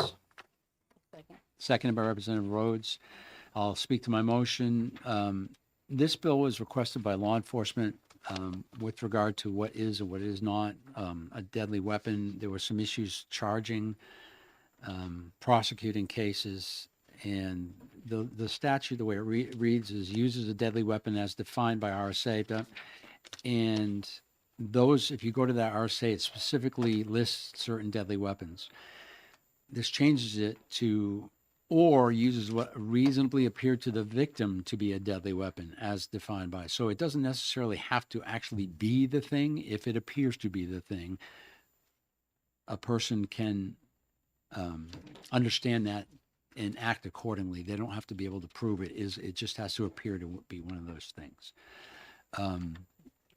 And I'd have to go back to read the whole statute beforehand, but all it does is it changes it to be, or the person uses what reasonably appears to the victim to be a deadly weapon that is defined in that section. Any questions or discussion? Representative Scher. I'm concerned about the I'm shocked. plastic, the plastic gun circumstance. Plastic guns. Yeah, That are, you know, they can get you killed. I know they can get you killed, and I'm not sure I want what to me would be tangibly a plastic gun, but is perceived by somebody else in the spur of the moment as a plastic gun. That to rise to the level of criminal threatening. That's my concern. It's not plastic. I agree completely. Plastic guns are dangerous when a police officer is confronted with a plastic gun. You have to shoot somebody. You Yeah, have no, choice. I got no problem. Well, put aside that you have to shoot someone, but I Well, understand. I mean, if I someone understand pulls a that plastic gun on you, if you're yeah. a law enforcement But- officer, you have one choice. this isn't that circumstance. This is two lay people, and it's a plastic gun. I just don't. So your position is someone threatens somebody with what appears to be a gun. It turns out later it was plastic. They shouldn't be charged as though they had an actual gun. I feel like it's the person's interpretation it's the. because they gave up their property or they, My concern is people who are less observant and overly sensitive will feel threatened by someone who clearly is not threatening them with a gun. It just bothers this. It's just a little too broad. further discussion. Yes. A clarification, thank you, Mr. Chairman. When we say plastic gun, a lot of, toy sort of squirt guns, they're bright orange or green. Yeah. I think what we're talking about is guns that look like a real- Legitimate, yeah. okay. The person in this They look case would legitimate. have to believe that the thing that the person is threatening them with is a real gun. So if it's like a one of those white super soakers, no one's going to believe that that's a real gun. Thank you. Yeah, you're welcome. Any further discussion? Seeing none, the motion on the floor is, wait, what? Where is she? Oh, yeah, it'll get tied, yeah. We have a medical issue. That's good because I made a mistake. This. I'm going to recess. We can give her some. So sorry. Yeah, okay. I'm not going to recess then. Yeah. Oh, well. I'm not going to make any comment that could get me in trouble on that. I'm going to ask the clerk to call the roll. The motion is ought to pass.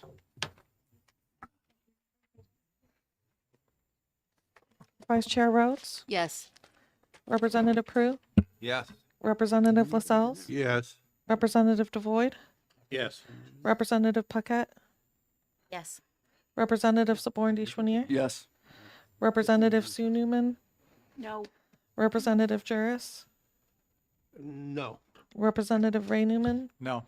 Representative Murphy. No. The clerk votes no. Representative Shear, No. Chairman Roy, Chair votes yes. 7-6. 7-6, motion carries. Reports by Sunday. We're going to take 5. We got paperwork messages up Does here. We're going somebody else know? just for a few minutes. All of a sudden I got it. Terry, how long are we gonna go? I have a commission meeting at 2. I'm gonna text them today. Yeah. Just text them and know. I'm gonna go till, what time is it now? Is that Quarter of one. Should we do lunch? Are you doing lunch or no? Maybe, it depends. Does everybody want to do lunch, or would you rather just go another hour and call it a day? Go an I hour? wanna, Let's go an hour. I can eat quickly, but I wanna eat some. Yeah, well, all right, you know what, we're gonna come back in 15 minutes if you need to get stuff to eat. Okay. Or whatever you want to do, go ahead. And then we'll just go till 2. and call it Okay, a day. okay, thank you. I just want to text you. Sweet Jesus.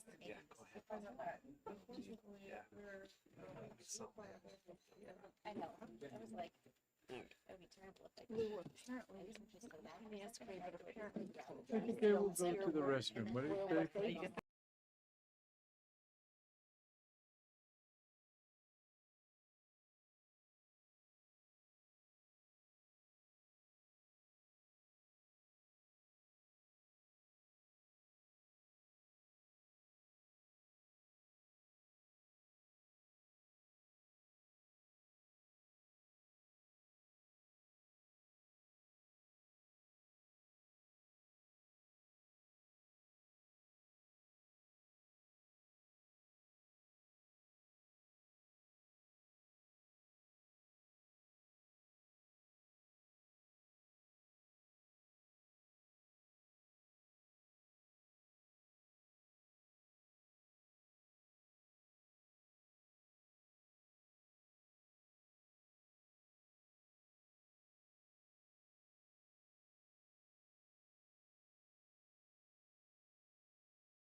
What are you doing sneaking up on me? You just totally ran me down. You know.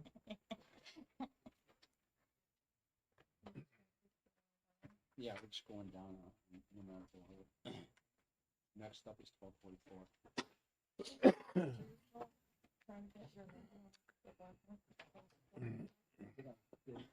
I pass it out here? Well, that's a problem.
Okay, I open the executive session on House Bill 1244 and recognize Representative Pruitt to make a motion.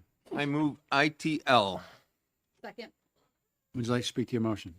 Yes, this is another one of those bills that is really unnecessary. Because we have the ability to brandish a firearm if we feel our life is threatened, immediately threatened, or severe bodily harm will come to us. This is just trying to narrow it down into trespassing, when we can do it for any time we feel our life is in jeopardy. So why we're trying to just narrow it down to one thing is beyond me. So I don't think we really need this, and this just adds more garbage in our laws that we've been trying to clean out, but apparently everybody this year wants to add more stuff so they can have their name in the book. Well, I would caution against assigning any kind of motive for bringing a law, but I agree with you about the actual law itself. Would you like to speak to your second? Thank you, Mr. Chairman. Only to back up what he is saying, except that last part. But Chicken. yeah, but it's saying likely to cause some property damage. I think we're just really getting to a gray area and move along. Knight Rider.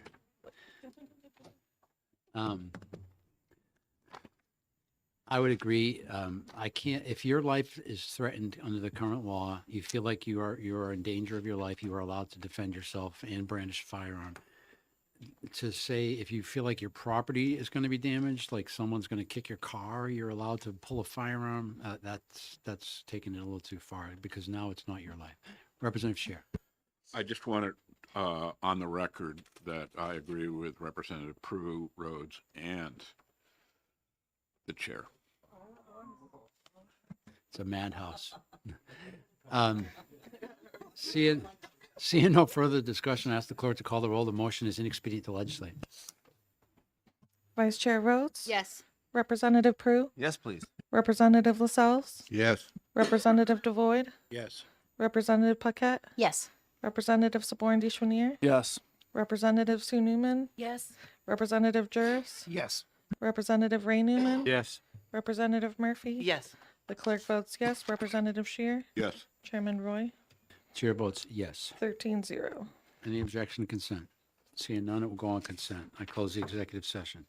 I open the executive session on House Bill 1298 and recognize Representative Paquette. That might be 1248. Oh, 1248. I stand corrected, 1248. That's my handwriting, my bad. I motion ought to pass.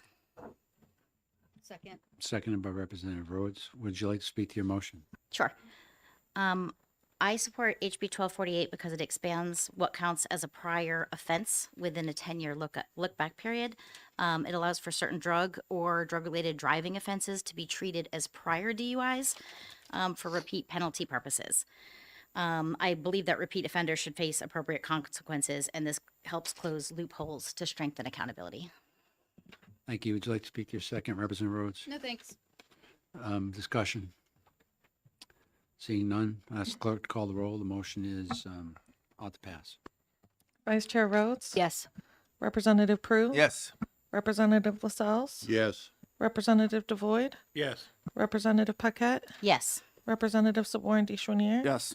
Representative Sue Newman? No. Representative Juris? No. Representative Ray Newman? No. Representative Murphy? No. The clerk votes no. Representative Shear? No. Chairman Roy? Gerald, yes. 7-6. 7-6, motion carries. I close the executive session. I open the executive session on House Bill 1279 and recognize Representative Saborn Deschenier to make a motion. Thank you, Mr. Chair. I motion not to pass on HB 1279. Second. Second by Representative Rhodes. Would you like to speak to your motion, Representative? Yes, sir. This is relative to the use of physical force in defense of a person. This is already in statute, but extending the situation to your car or your house. Thank you. Would you like to speak to your second? You can speak for me. Okay. This isn't about defending your car or your house. It's about defending a third person while you are in your car or your house. Again, this one is close on the whether or not we need it or not, but the fact that you are able to defend a third person who happens to be with you versus just yourself, it extends it so that it makes it clearer that you can't be charged for defending somebody else, is my understanding of the way this bill is. Further discussion? Representative Scheer. I have problems with the expansion, the combination of a third person in the actor's vehicle. I think that tends to be too substantial a expansion of the statute. I think, traditional criminal law vests a lot of power in an individual who's defending their dwelling or curtilage. I think expanding it to the car is just a little too far. Further discussion? Representative Prue. I tend to disagree with that because if me and my wife or a girlfriend that I happen to like, and a carjacker opens the door on her side, and he's got a gun or a knife or whatever, I'm going to defend her. And I don't think the current statute gets in the way of that circumstance. Can I say one thing? Yes. Thank you, Mr. Chairman. The one thing I want to say to this is this subject had come up a couple of years ago, and while I'm probably the only person alive that doesn't seem to have Facebook, there was a conversation about it at the time, and the people were having a really good time at my expense. And somebody commented and said, the scenario that Representative Scheer just mentioned, and then he said, blah, blah, blah. And if that were the case, because he's saying we didn't need the law. And he said, but if that were the case, the law be damned, I'm going to protect the people in my car. So to his point, if this were the law, he wouldn't have to worry about whether the law be damned or not, because he would be protected. That's why I'm voting yes. Yeah. Okay, thank you. The motion on the floor is ought to pass. Please call the roll. Vice Chair Rhodes, Yes. Representative Prue, Yes, please. Representative LaSalle's, Yes. Representative Devoyd, Yes. Representative Paquette, Yes. Representative Saborn Deschwanier, Yes. Representative Sue Newman, No. Representative Juris, No. Representative Ray Newman, No. Representative Murphy. No. The clerk votes no. Representative Scheer, No. Chairman Roy, Chair votes yes. 7-6. 7-6, motion carries. I hereby close the executive session. I open the executive session on House Bill 1302 and recognize Representative Rhodes to make a motion. Thank you, Mr. Chairman. Give me just 1 second. Okay. So 1302 is about, mugshots per se. And, I believe I made the motion of ITL. My bad. Second by someone?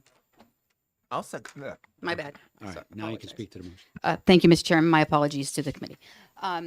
So the reason I made the motion of ITL is I do understand, and I hear the people that are claiming how this is bad. It's invasion of privacy.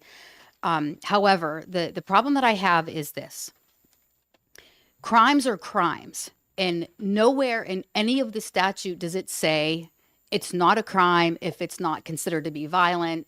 If a person wasn't hurt. So most definitely, when my car was broken into and the person stole $3,000 of uncashed commission checks, my briefcase, all of my daughter's belongings, etc., that was still a crime.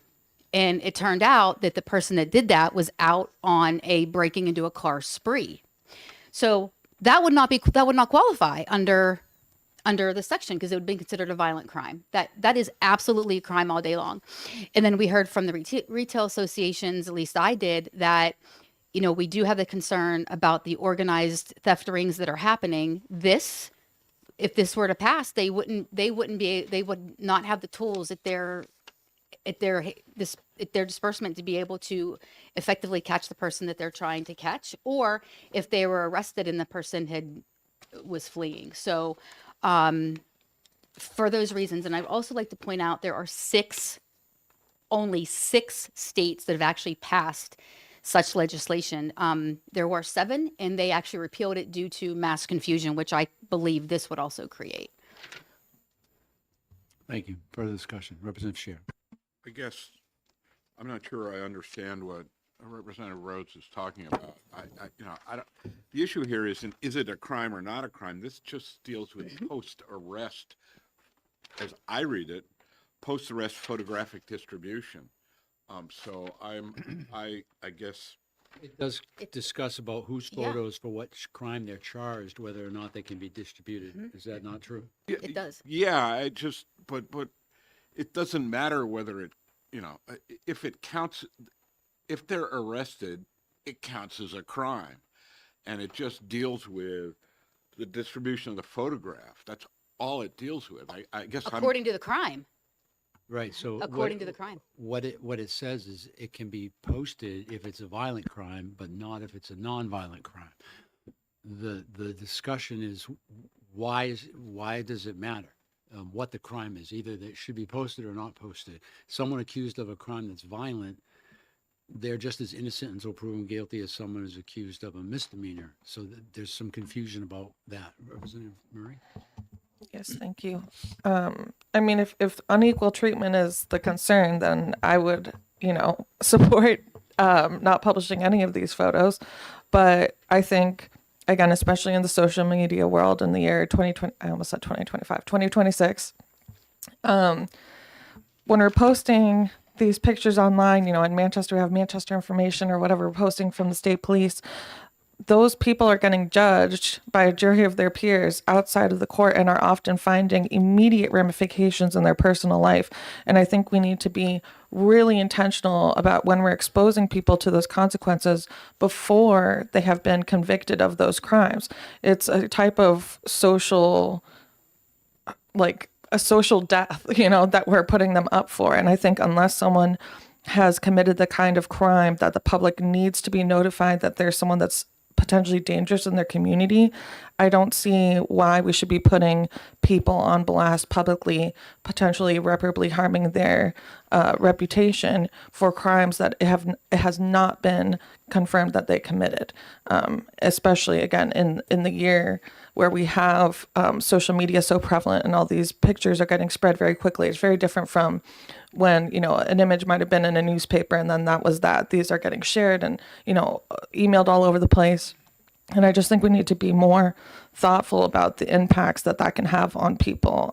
Because if you get posted that, you robbed this place, but you didn't actually rob it, but now everyone thinks you're a robber, that's going to impact your ability to maybe get hired at that place or any other shop. And I just think, we really need to be, again, with constitutional rights, like you need to be proven guilty. And we're giving people punishment without proving them guilty. Representative Lascelles. I'm really torn on these mugshot, on the whole issue of mugshots, and I would tend to agree with Representative Murray in that many times these mugshots are put up not for any real good reason in keeping this person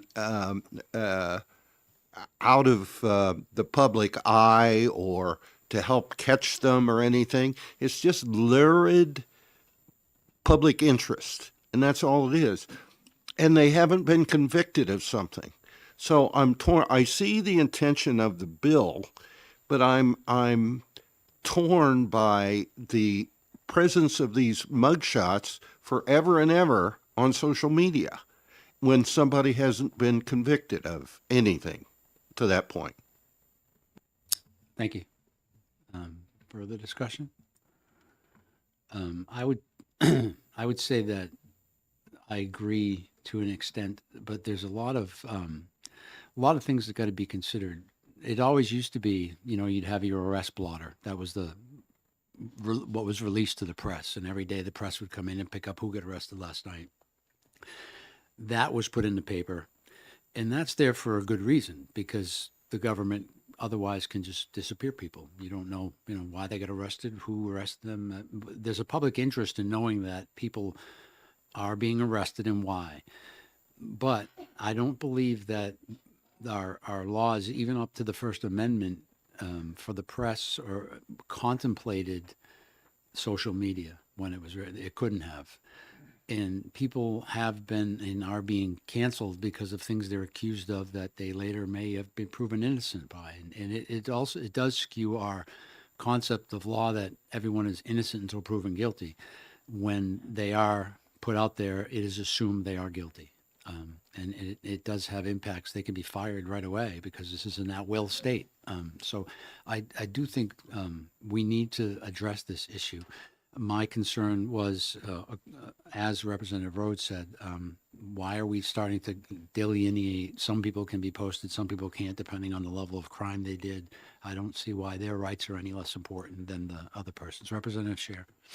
Yeah, I mean, the old-fashioned version of this was the perp walk.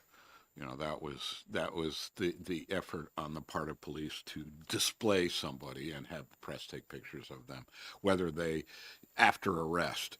But I understand Representative Rhodes's consideration and what the chair said, but there is an effort to draw a line here.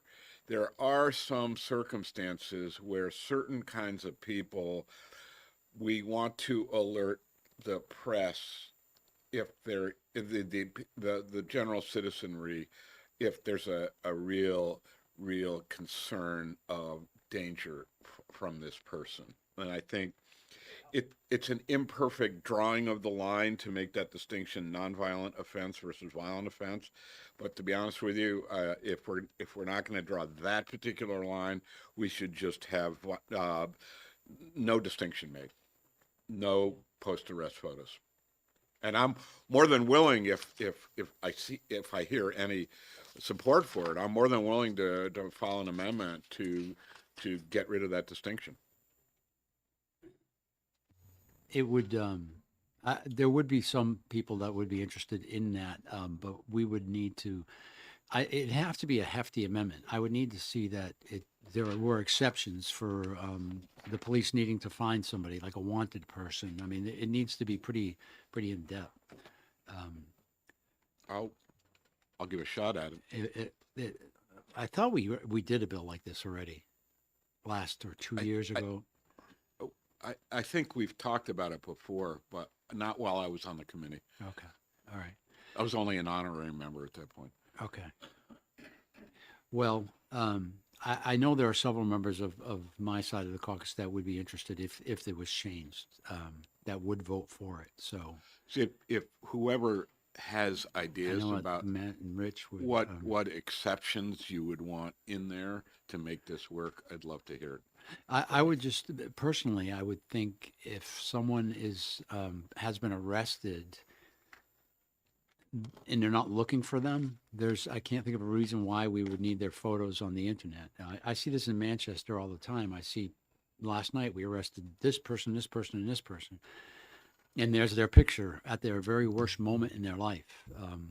You know, who knows what happened or why? We don't know, because that's for the court to find out. But we get to see this person and disheveled, and we judge them. And The only individual I can think of that we might want an exception for is if somebody has escaped and they're looking for them. yeah, I'd want to see it, and I'd want to talk to law enforcement to make sure that we're not causing any problems for them with regard to when they need to actually use a photo. I will try and write something up. I will talk with she's not here. You know, Beth, she just went out in the hall. she went in the hall just so I couldn't use her name, but I'll talk with, One, he likes it. He likes it. I like it. Yes, sir. Just an FYI, Mr. Chairman, thank you. The most wanted picture of Whitey helped a resident of Santa Monica tip off the Identify. FBI. Yeah, That And that's a along with wanted the person. award too. yeah. That along with the award. That's different. but, and in that vein, that person hasn't been, that's not post-arrest. No. This only relates to post-arrest, so it wouldn't get in the way of that wanted person. Wanted posters are pre-arrest Yeah. posters, except when it's an escaped person. That's why the thing that I can most think of is just somebody who's been arrested and they've escaped. I think it's appropriate in that circumstance. To use the photograph. Correct. Yeah. Or they didn't show up for court, and then now they're a wanted person. Yeah. If someone has a warrant and the police are looking for them, I think it's fine to put a photograph up. To make the public a post-arrest warrant. Yeah, yes, to let the public know that this person is at large and we're looking for them and they're dangerous. The concern I had with the way you had it written was it delineates, well, someone might be dangerous. Well, if they're dangerous, they shouldn't be out on bail. Representative Paquette. I just sort of had concerns where somebody would fit in if they're, let's say, habitual, and it may not be like a, I don't know, habitual, maybe misdemeanor assault or something like that. So, one time, no, but you know what? You can see the same pictures of the same people in like a dozen times, so that if you're, I don't know, it just sort of makes me feel like, think of that. Yeah, it's I mean, that's different than somebody who but they're still made a innocent mistake, every time. That's the question. I mean, if we treat everyone innocent until proven guilty, they're innocent until proven guilty every time, not just on the third time. I mean, so if we start drawing it like, well, repeat offenders, it's okay, versus someone it's their first time, we don't post it. How does that department know whether or not it's a repeat offender? If they're from out of I'll there? give a shot at it again, if Representative Sabor and Deschenier or Representative Lascelles has further ideas, send me an email in terms of exceptions you might want in there, but I'll give a shot at an amendment. Well, unfortunately, I believe we're in the mode where we've got a motion that we have to act on, so, I can't, well, no, Representative Rhodes isn't going to withdraw her motion. She doesn't like the bill. So we can either, Can we just- continue the executive session till next week? we're in the voting mode once the motion's made, I believe. Yeah, so we have to dispose of it. You could always bring a floor amendment, or we could see how the vote goes. That's, yes. I would be willing to defer to the chairman with respect to my particular Yeah. vote, because I'm back and forth on it. Yeah, okay, thanks.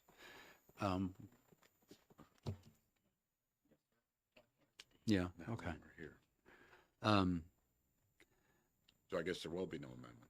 No, I not don't see today. procedurally how we could do it. Yeah, no, we're just gonna vote it, and then if you come up with a floor amendment that fixes it, you'll have the support of the members who support it. With that, I ask the clerk to call the roll. The motion is inexpedient to legislate. Vice Chair Rhodes, Yes. Representative Prue, Yes.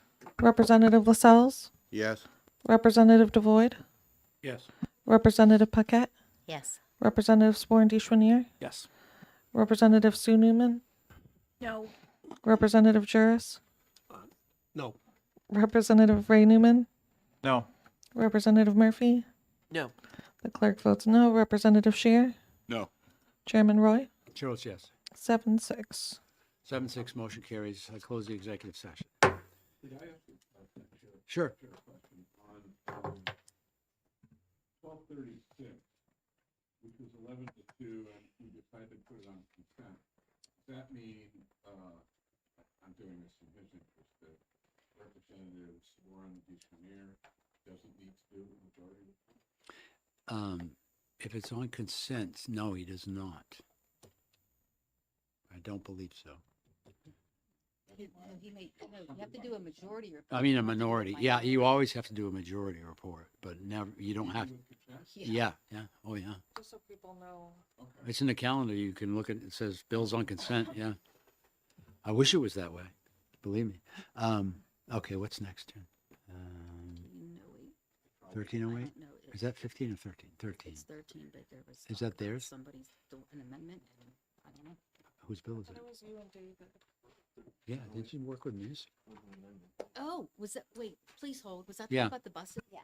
Yeah, I don't have, do you have a copy of that amendment? No, I don't even know if he filed it. Yeah, he did. I have it, I do. I think I have it. Okay, does anybody have the amendment that, Representative Hughes handed out for 1308? It was about the school buses. Yeah, well, stop. Stop. Yeah. Yeah. 1308.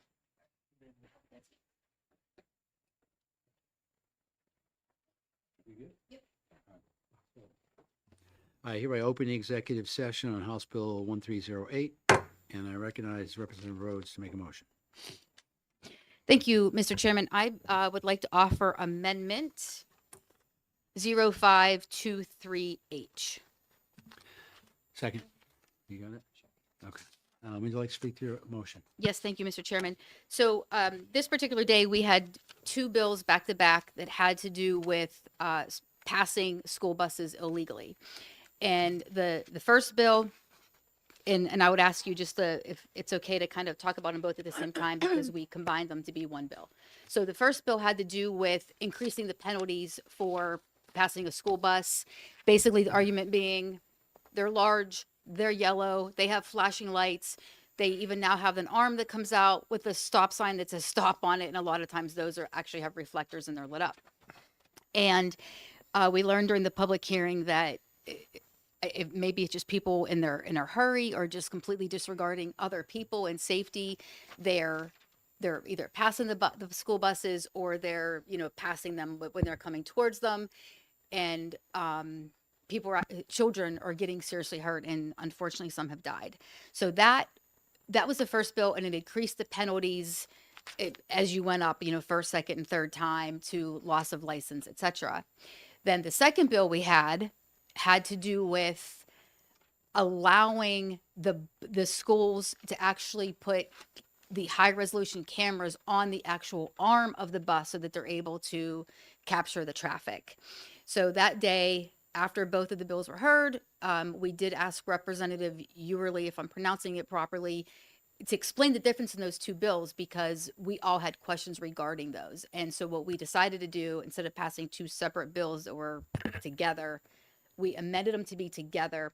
And the biggest thing is Representative Murphy had some concerns about the verbiage that was in the second one about how you can actually use the footage that is in the camera.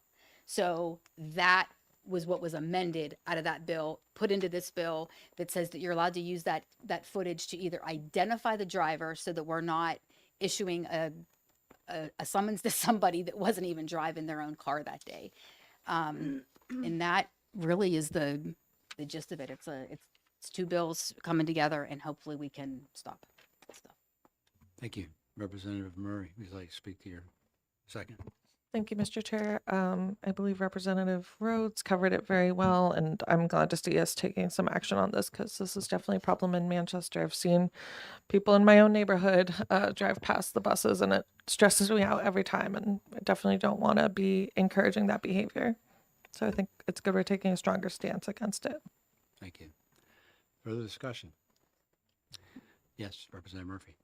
Thank you, Mr. Chair. I was concerned about the language in lines 6 through 8, which seemed to indicate that if the problem would be for someone who borrows or rents a car or something, the owner could not use the camera footage to show that they themselves were not the driver of the car, because it said camera footage may be used for no other purpose. So that was my rationale for the language. I don't recall the other bill, that second bill around the. I remember us talking about it. Yes, but I don't remember that being somehow absorbed into this bill.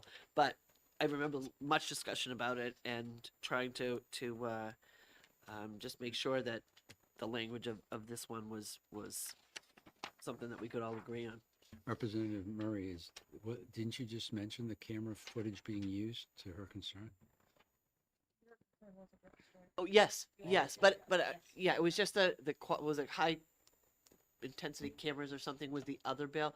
The amendment didn't address that specifically. It addressed the concern that I had. So I was happy with it. Mr. Chairman, Yeah. I may have made a mistake.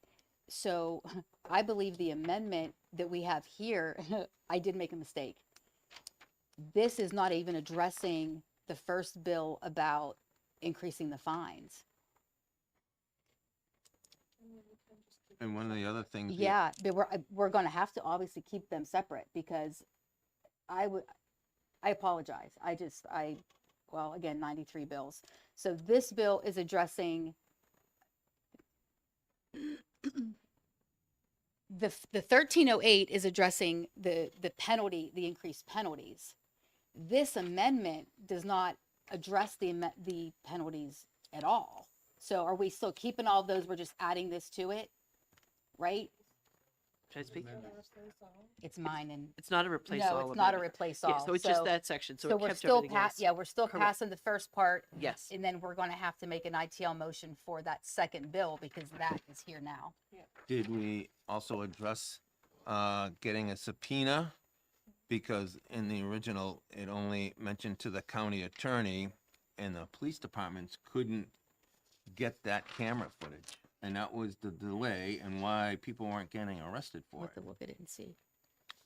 But that's what I had. We had Mm-hmm. to add police departments to be able to get that camera footage so that they could.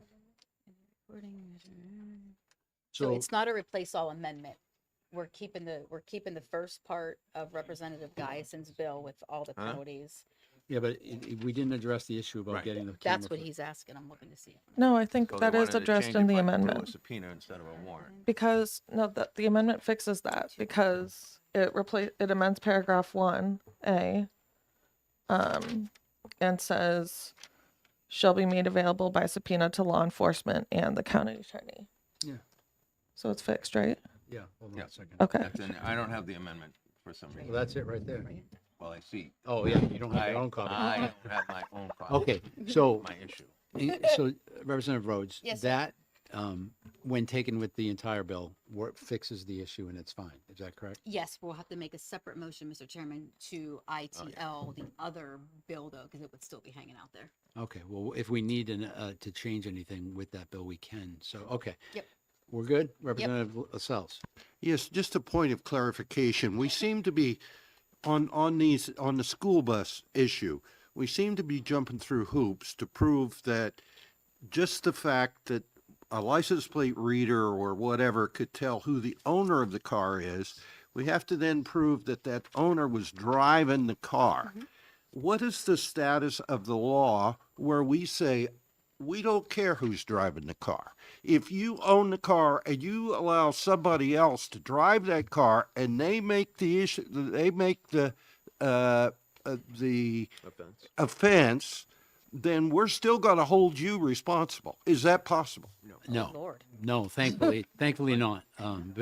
Because I understand the street justice angle of it, but unfortunately, taking that to its conclusion, people that commit vehicular homicide while using someone else's car, we'd be holding them responsible. I'm pretty sure. If There is somebody's allowing reckless operation, I believe. If you know someone who's going to be operating a vehicle recklessly, I believe you could be held liable. Is that correct? There's civil liability for people who lend their car to someone they know has a bad driving record, but it's not criminal.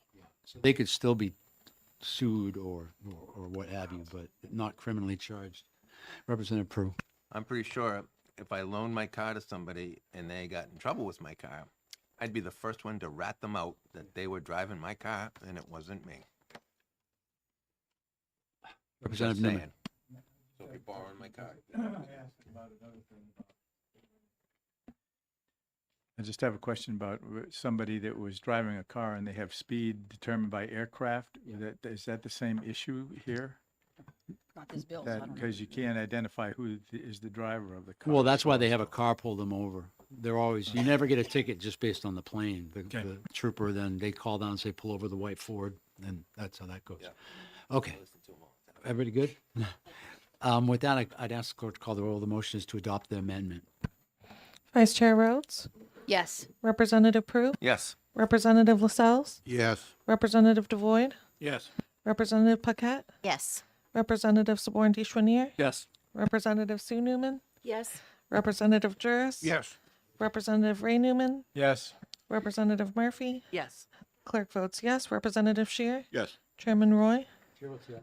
13-0. 13-0. Any objection to consent? No. Oh, wait a minute. No, Oh, it's we just the have to do it. amendment. I'm Yeah. getting ahead of We can myself. put the amendment. The amendment is adopted. I recognize Representative Rhodes to make a motion. I move ought to pass as amended for House Bill 1308. Second. Second by Representative Prue. Any further discussion? Seeing none, I ask the clerk to call the roll. The motion is OTPA. Vice Chair Rhodes, Yes. Representative Prue, Yes. Representative Lascelles, Yes. Representative Devoyd, Yes. Representative Paquette, Yes. Representative Saborn Deschwanier, Yes. Representative Sue Newman, Yes. Representative Juris, Yes. Representative Ray Newman, Yes. Representative Murphy. Yes. The clerk votes yes. Representative Shear, Yes. Chairman Roy, Chair votes yes. 13-0. Any objection to consent? Seeing none, it goes on consent. I hereby close the executive session. I hereby open the executive session on House Bill 130. Wait a minute. No, 1346. And I recognize myself to make a motion. I move any expedient to legislate. Second?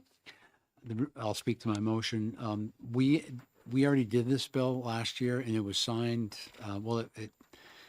it passed the House, went to the Senate, was amended in the Senate, and there was concerns that it wasn't going to come out in a form that the governor would sign it in. So we refiled the bill, and now it ended up being signed, so this is now not needed. So I would ask you to support my motion of an expedient to legislate. Who said second? Representative Prue? did. Oh, you did? Would you like to speak to your second? Nope, we're good. Let's go. Any discussion? Seeing none, I'd ask the clerk to call the roll. The motion is inexpedient to legislate. Vice Chair Rhodes, Yes. Representative Prue, Yes. Representative Lascelles, Yes. Representative Devoyd, Yes. Representative Paquette, Yes.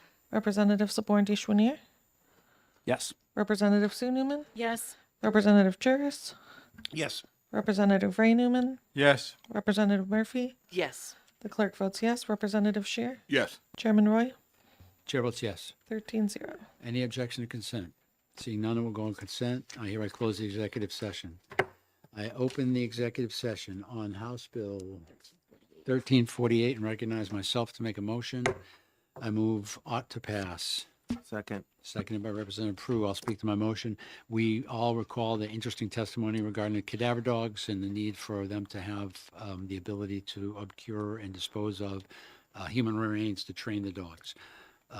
Any further discussion? Anybody need to talk about that? Seeing none, I'd ask clerk to call the roll. The motion is ought to pass. Vice Chair Rhodes, Yes. Representative Prue, Yes. Representative Lascelles, Yes. Representative Devoyd, Yes. Representative Paquette, Yes. Representative Saborn Deschwanier, Yes. Representative Sue Newman, Yes. Representative Juris, Yes. Representative Ray Newman, Yes. Representative Murphy. Yes. The clerk votes yes. Representative Shear, Yes. Chairman Roy, Chair votes yes. 13-0. 13-0, motion carries. Any objection to consent? Seeing none, it will go on consent. I close the executive session. I open the executive session on House Bill 1361. Recognize myself to make a motion, and I move ought to pass. Second. Second by Representative Prue. I recognize myself to speak to my motion. What this bill does, it's procedural.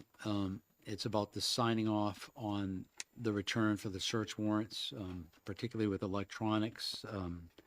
It no longer would require a witness to return the warrant. So the testimony we heard from law enforcement was if they get a warrant to obtain records from AT&T, for example, they get those records. Why do they need a witness to sign that off? It just requires the officer to swear that is in fact what they received from AT&T. There's no witness necessary. So this is a procedural correction that law enforcement asked us to do. And I do not see any reason why we would not allow this. There was no objectionable testimony that we heard as to why it wouldn't be okay. Anyone else further discussion on this one? Seeing none, I'd ask the clerk to call the roll. The motion is ought to pass. Vice Chair Rhodes, Yes. Representative Prue, Yes. Representative Lascelles, Yes. Representative Devoyd, Yes. Representative Paquette, Yes. Representative Saborn Deschwanier, Yes. Representative Sue Newman, Yes. Representative Juris, Yes. Representative Ray Newman, Yes. Representative Murphy. Yes. The clerk votes yes. Representative Shear, Yes. Chairman Roy, Chair votes yes. 13-0. 13-0. Any objection to consent? Seeing none, we'll go on consent. I close the executive session. We have one left that we want to do, maybe. OTP, right? Yeah. What'd you say? That was 1360. No, not you. Yes. 1363. And what are these?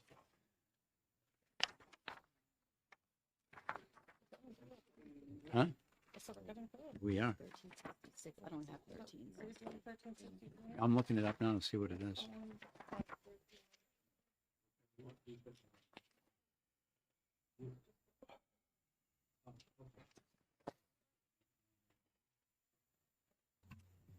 They're going to make the motion not to pass on that. It's just the one that, well, she's going to explain it. I opened the executive session on House Bill 1363, and I recognize Representative Murray to make a motion. Thank you, Mr. Chair. I motion ought to pass in the adoption of Amendment 0712H. I'll second that. Would you like to speak to your motion? Yes, thank you, Mr. Chair. So this amendment is very simple. It just adds some clarity that the Department of Safety asked for. Originally, the bill changes the statute to read, or to anyone designated by the commissioner who is authorized by federal authorities to receive criminal conviction information. They just wanted us to add designated by the commissioner within the Department of Safety to be very clear that it does need to be someone within that department. And we kept the original language as well to ensure it will pass FBI scrutiny. But that's about it. It's pretty simple. Thank you. Any further discussion? Okay, I'd ask the clerk to call the roll. The motion is to adopt the amendment. Vice Chair Rhodes, Yes. Representative Prue, Yes. Representative Lascelles, Yes. Representative Devoyd, Yes. Representative Paquette, Yes. Representative Saborn Deschwanier, Yes. Representative Sue Newman, Yes. Representative Juris, Yes. Representative Ray Newman, Yes. Representative Murphy. Yes. The clerk votes yes. Representative Shear, Yes. Chairman Roy, Chair votes yes. 13-0. The motion is, the amendment is adopted. Would you like to make another motion, Representative? Yes, please. I'd like to motion ought to pass as amended. I'll second that. Anyone further discussion? Seeing none, I'd ask clerk to call the roll. The motion is OTPA. Vice Chair Rhodes, Yes. Representative Prue, Yes. Representative Lascelles, Yes. Representative Devoyd, Yes. Representative Paquette, Yes. Representative Saborn Deschenier, Yes. Representative Sue Newman, Yes. Representative Juris, Yes. Representative Ray Newman, Yes. Representative Murphy. Yes. The clerk votes yes. Representative Shear, Yes. Chairman Roy, Chair votes yes. 13-0. 13-0, the motion carries. Any objection to consent? Seeing none, it will go on consent. I close the executive session. I open the executive session on House Bill 1424 and recognize Representative Rhodes to make a motion. Thank you, Mr. Chairman. I move ITL for House Bill 1424. Second. Second by Representative Prue. Would you like to speak to your motion? Thank you, Mr. Chairman. I have no idea what the problem is that this bill is trying to address. There was conversation about if it was a public employee or law enforcement about giving the summons to somebody at the front desk if they needed to. I really just don't know the purpose of it, or again what it's trying to address. I just don't think it's necessary. Thank you. Representative Prue. Ditto. I have to say, I don't know what it was doing. I didn't hear from law enforcement asking for it, and I did not hear from the sheriff's department, who does a lot of these summonses. I didn't hear from anybody asking for this. So I'm open for a discussion. Representative Prue. Chair. Boy, what a, Hey, I started the day with an Our Father, so. well, that's how I refer to Representative Prue, so.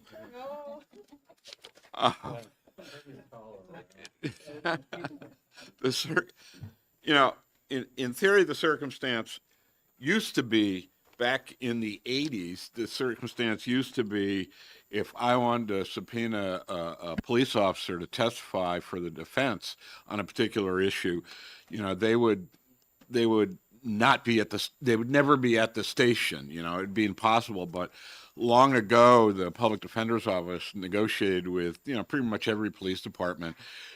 You drop the subpoena at the office, at the police station, the officer will, it's deemed to have the officer have gotten it. So I agree. I have no idea what this is about. Representative Murray. Thank you, Mr. Chair. I also wanted to mention, it also mentions public official here, which in my understanding would include any of us, which feels like someone could serve any of us individually, go to the clerk or speaker, and then all of a sudden everyone knows apparently we're getting served, which I'm not a huge fan of. Agreed. I think additionally, then you would be the one responsible to make sure that the person received it. Making a lot of people be responsible for somebody else. Okay. Yeah, it's a very ugly piece of legislation. Seeing no further discussion, I ask the clerk to call the roll. The motion is ITL. Vice Chair Rhodes? Yes. Representative Prue? Yes. Representative Lascelles? Yes. Representative Devoyd? Yes. Representative Paquette? Yes. Representative Saborn Deschenier? Yes. Representative Sue Newman? Yes. Representative Juris? Yes. Representative Ray Newman? Yes. Representative Murphy? Yes. The clerk votes yes. Representative Shear? Yes. Chairman Roy? Chair votes yes. 13-0. The motion carries. Any objection to consent? Seeing none, it will go on consent. I close the executive session. Last one of today. I open the executive session on House Bill 1428 and recognize Representative Prue to make a motion. Remove ITL. Second. Seconded by Representative Rhodes. Would you like to speak to your motion? Not at the moment. Oh, Jesus. I forgot which one this was. My savior. Here, three. I have it. Oh, you have it. Okay, hold on. I did. I didn't think we were gonna get this far. Sorry. Relative to the procedure for complaints submitted to the Attorney General. I know we determined that we didn't need this. I'm gonna go with this is another unnecessary bill and leave it at that. That's always a good fallback. Yeah. Yeah, would you like to speak to your second, Representative? Well, according to to the analysis here, it's trying to create another set of procedures for looks like complaints to the Attorney General's office, to the Public Integrity Unit. Not needed. I believe we heard testimony from the Attorney General's office. What? And that was pretty clear that this wasn't necessary based on the current situation. Representative Scher. I want to compliment Representative Prue on the quality of his presentation. Thank you. It was succinct and And to I the didn't even point. have to go to law school. For Yeah, exactly. Or be your student. Thankfully, this is the last bill of the day. I would ask the clerk to call the roll. The motion is inexpedient to legislate. Vice Chair Rhodes, Representative Prue, Yes. Representative Lascelles, Representative Devoyd, Yes. Representative Paquette, Yes. Representative Sabourin Deschenier, Yes. Representative Sue Newman, Yes. Representative Muse, or sorry, Juris, Yes. Representative Ray Newman, Yes. Representative Murphy. Yes. The clerk votes yes. Representative Shear, Yes. Chairman Roy, Chair votes yes. 13-0. Any objection to consent? Seeing none, let's go on consent and close the executive session. I hope everyone has a great weekend. That was it. We did yeoman's work today. I believe we knocked out almost all of our bills. But when we come back next Wednesday, we will be much better organized because we will have way fewer bills to deal with.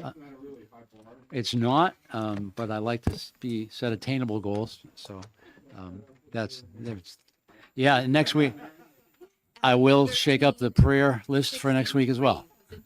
Bye. So if the esteemed head of the Portsmouth Police Commission is on his way home from, Chair,